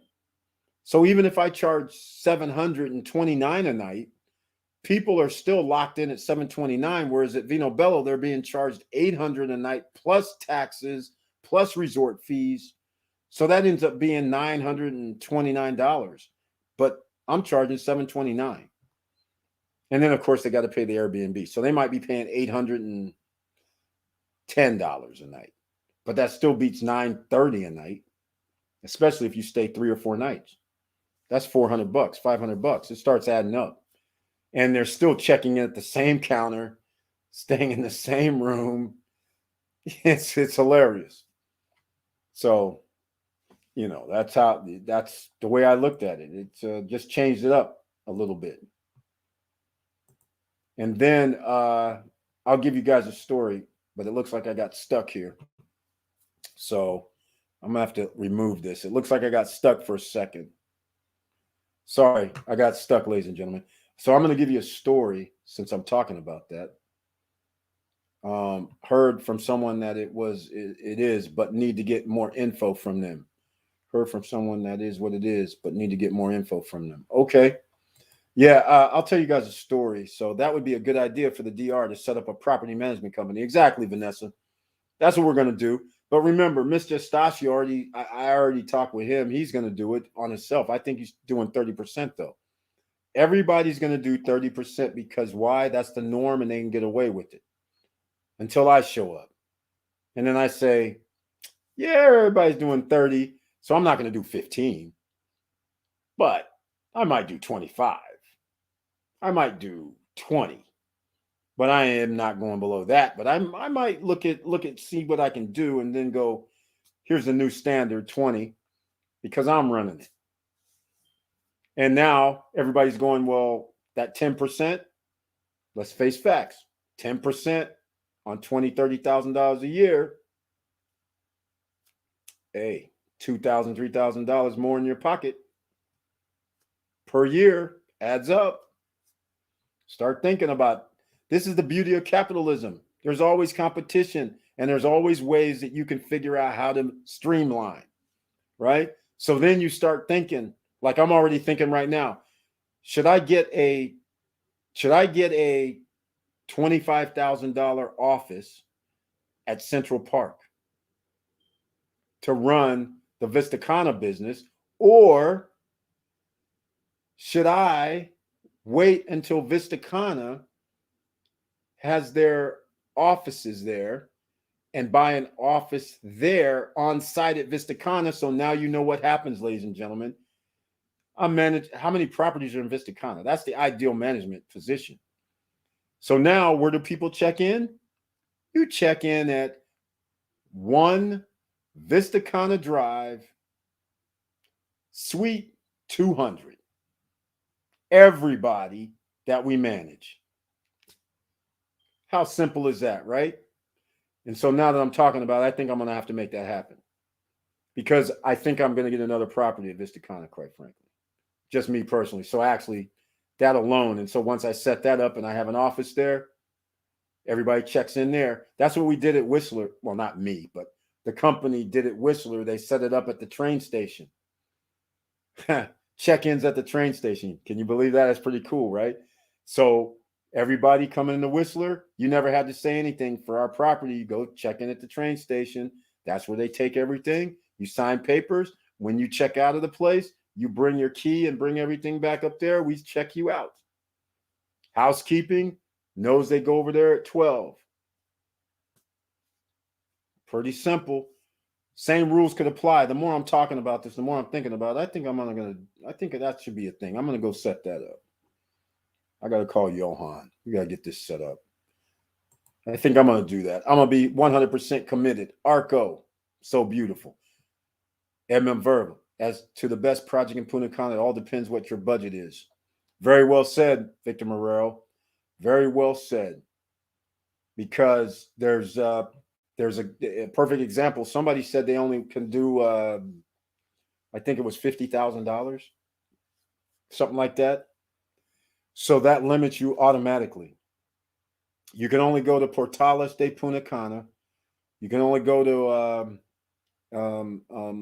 like the water park place. They had like 1 bedrooms for 50, 60 grand. You can only, even the Wave now is what, 70 grand. So there's no place in Vistacana that you can get a $50,000 unit. You have to go to 70 now. So in order to get 50, you're not going to be in those high amenity places. You're going to be in those places that look like condos. It's going to have 1 pool, maybe 2, playground, basketball court. That's it. No restaurants on site. Nothing else. Even Primavera residences that I own is only going to have social areas. They're going to have the pool, the basketball court, the tennis courts, multiple pools around the compound. They're not even committing to having a restaurant on site. But there is no property under 50, 60, 70, 80, 90,000 anymore. Cheapest property you can get is 125. 9 months ago, you could have bought a villa for 60. Not anymore. You might be able to go to Primavera Residence 3, but that's not near where you need to be. So, and you still don't have the amenities. Sunrise Village is pretty nice townhouse. Exactly. It's a beautiful townhouse. But again, that was, what was it? 153, 163, something like that. Devil in the Details, condo, small living rooms. Yeah, exactly. I can't believe they did that. Put in this water park, and then for some reason, obviously the builder not Noriega, obviously the builder's not Urban, obviously, I mean, they're not none of the top builders, because they would not make that mistake. They know what's important. They know kitchen, terrace, living area is important. So they would never make a small living room. They might make a small living room with an open concept, but it's open. They're never going to make a box that's going to be small and call it a living room. That's a huge mistake. Oh, devil's in the details. Don't forget about the story time, Eric. Okay, I forgot though. I forgot. Oh, here we go. Here goes the story. So, in fact, I'm going to show you guys something. Anybody wants to go to Hawaii? Let's just do this. I'm going to show you guys this. All right.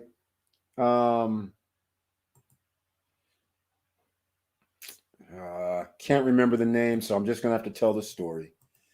Anyhow, so anybody going to Hawaii, so you guys know how I have SSN Lifestyle. You go check out the hot deals, and you'll see where you can stay a whole week in Hawaii for $7.99, $8.99, $1,099, whatever.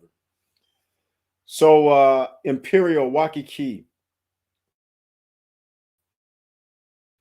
I have ways to get the property. $8.99 for the week. Somebody wants like a holiday, Christmas, New Year's, President's Week, whatever.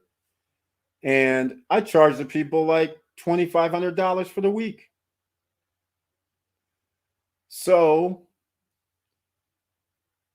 there's no rooms available. It sleeps 6 people. But I got the week for $7.99 from their management company trying to help out an owner that has to pay $1,600 a year in maintenance fees. So I get it for $7.99. I charge these people like $2,300, $2,400. Okay, so now the people check in at the Imperial. The people at the end of their stay, they want to stay an extra night or two. The people tell them something like $399 a night. They start, and they said, well, we only paid like $2,300 or something for the whole time. What are you talking about here? So the people are like, what are you saying? You paid whatever. So they plop down the thing and show them, and then guess what happens? I get a call from Imperial Waikiki, and they start going, hey, how come you charge these people $2,300, $2,400, and we know you got the week for $800? I was like, I can, and why are you calling me? It's none of your business. You guys are the ones that gave the week away for $7.99. I just flipped it. They were like, well, we don't want you to do that anymore. And I said, good luck. Good try. That's not going to work. So they're mad at me because they sold a week for $8 and I sold it for $2,300. You believe that, ladies and gentlemen? And get this. They're just the employees at the resort. They're not even nothing. It's the manager at the resort is upset and worried about how much I charge for the people staying there. You know what I said? You know that shirt, F you? Yeah, that's it. I was like, really? You guys have nothing to do with this. You're just supposed to check people in, check people out, make sure people are good. And now you're giving me financial advice and what I can and can't do. You're funny. Yeah. This is what goes on in the world, ladies and gentlemen. People actually try to block. And that ain't the only time either. Yeah, I call out everybody. Red Squaw Valley at Red Lodge or whatever it's called. Red Wolf at Squaw Valley. Red Wolf at Squaw Valley, the manager there did the similar kind of thing. Our maintenance fees for a 1-bedroom are something like $800. A 1-bedroom, because it's at the bottom of the ski area, you literally charge people like $400. So I charge people $300. Fees are only $800. I think $895, whatever. $2,100 for a week. I own like 2 or 3 weeks. So now I rent out. Same thing happens. The people get there. They're like, okay, I need to stay an extra few nights. They start going, oh, it's $400 a night. They're just like, what? I just paid $300 from Eric. Dude's like, doesn't want to rent them the room.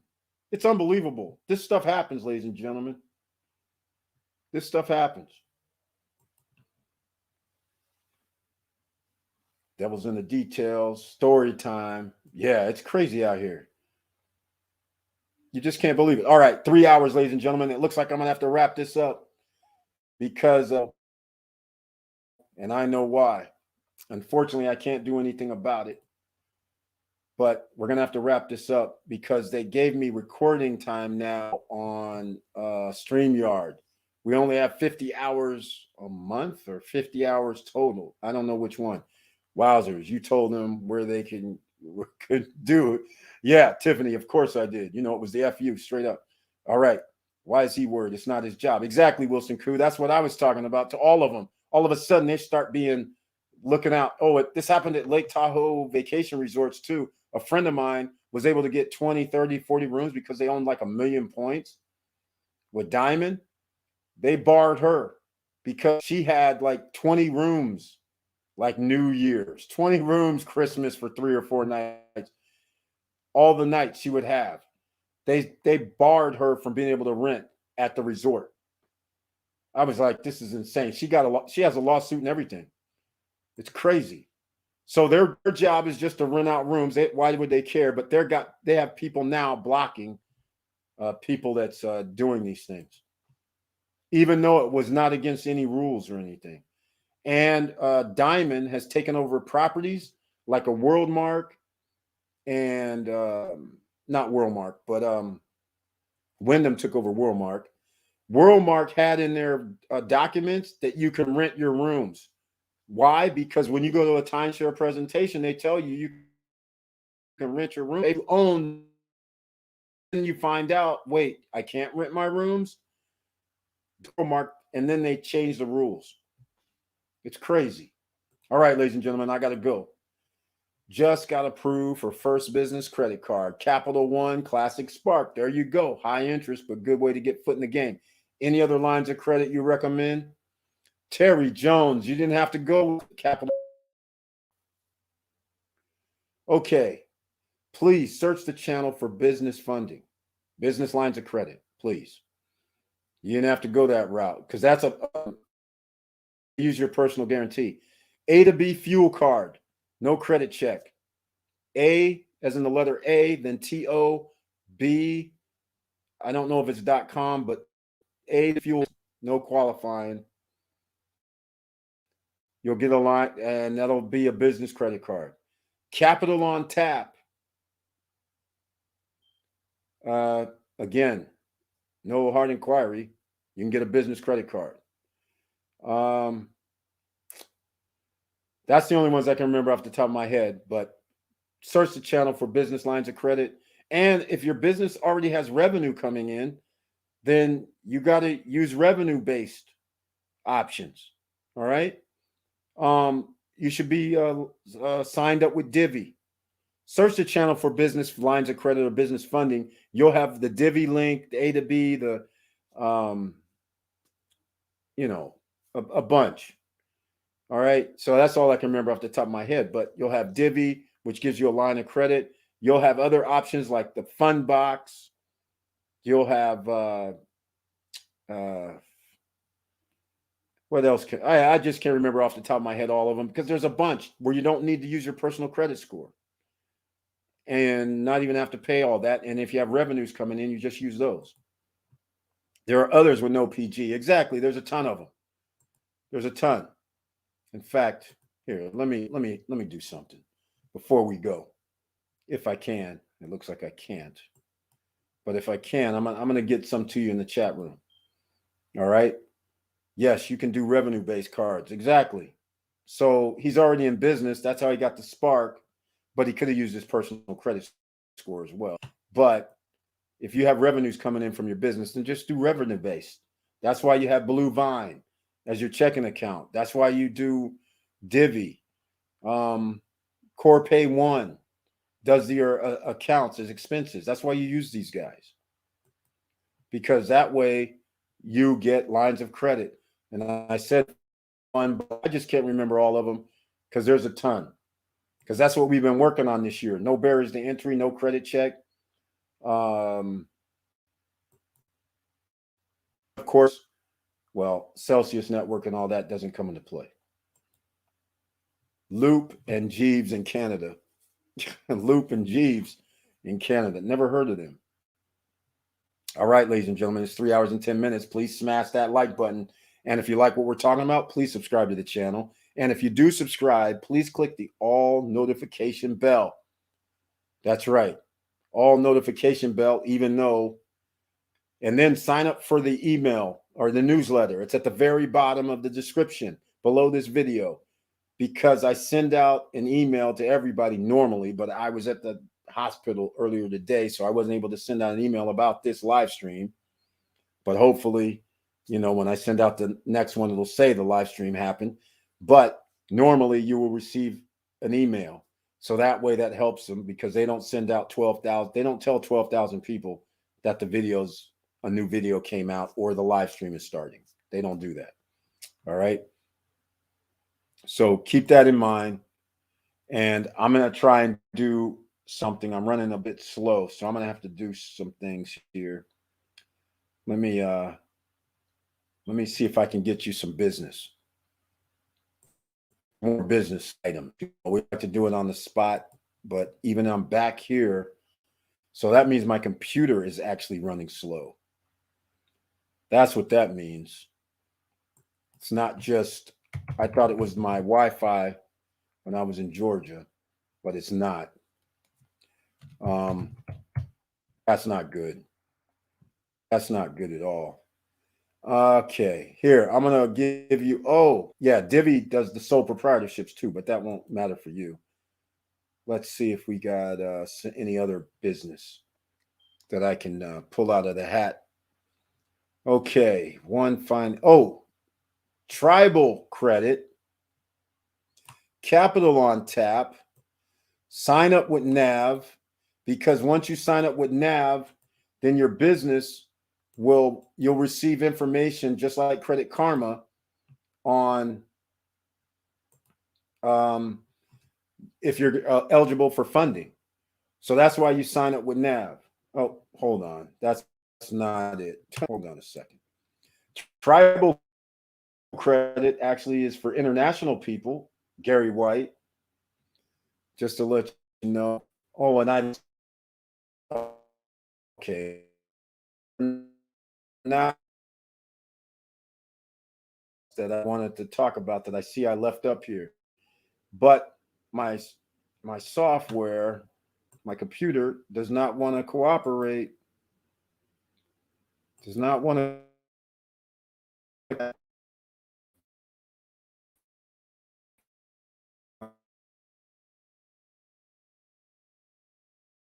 data that showed your peak earning years,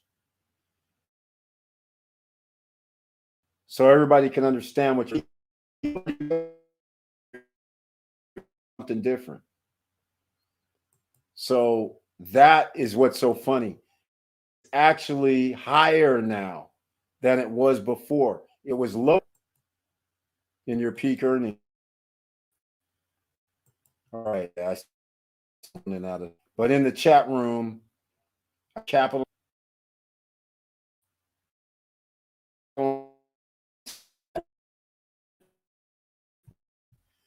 be running on Wi-Fi, because I'm actually hooked into my Wi-Fi and I'm running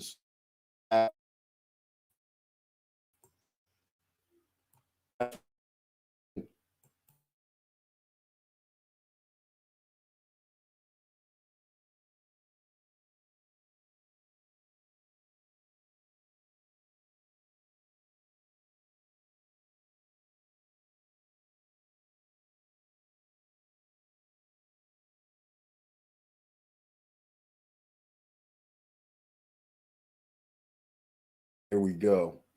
Got to wrap it up because they're not allowing me to post. This is crazy. This is crazy.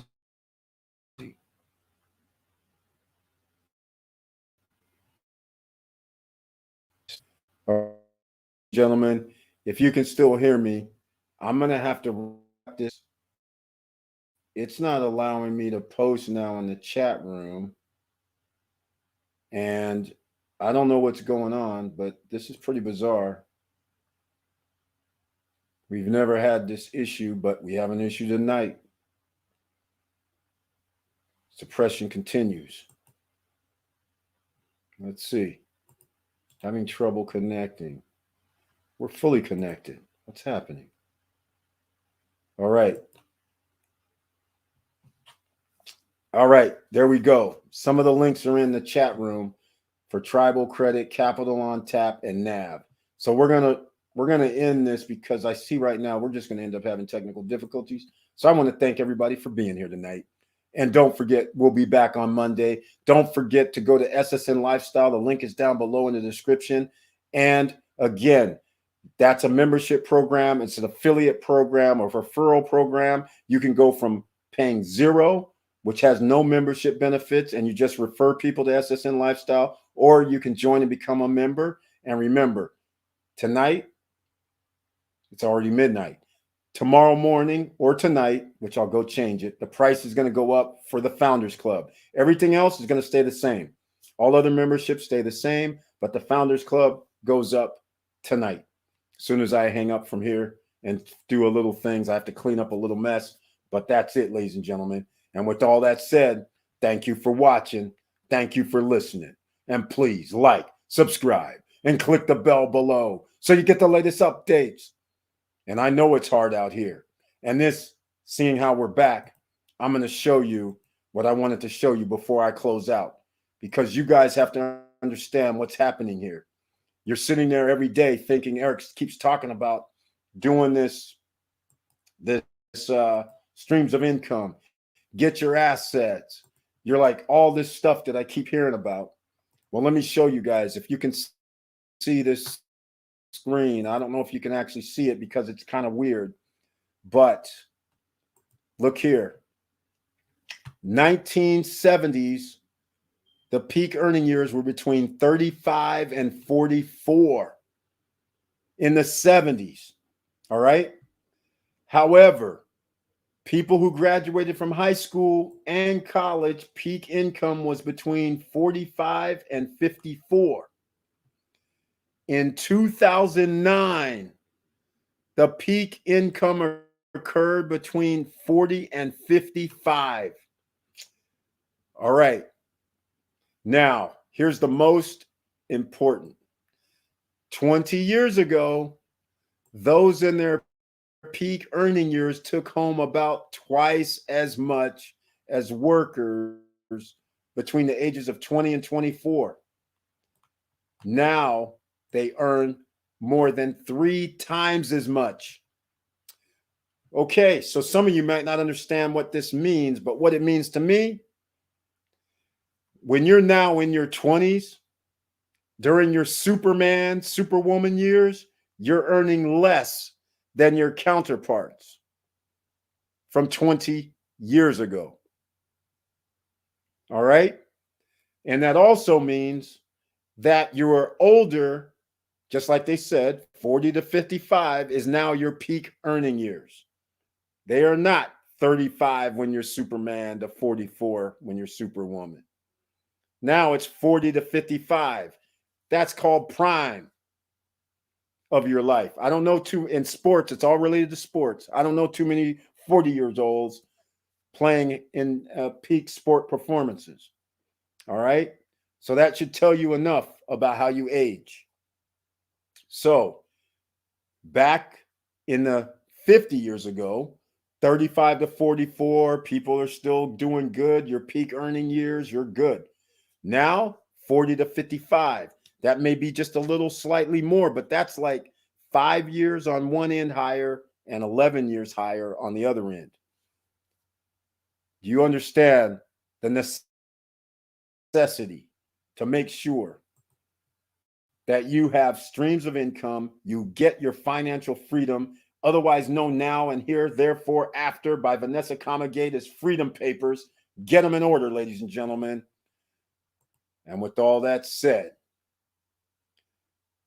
keep your head up, keep moving, and I'm out.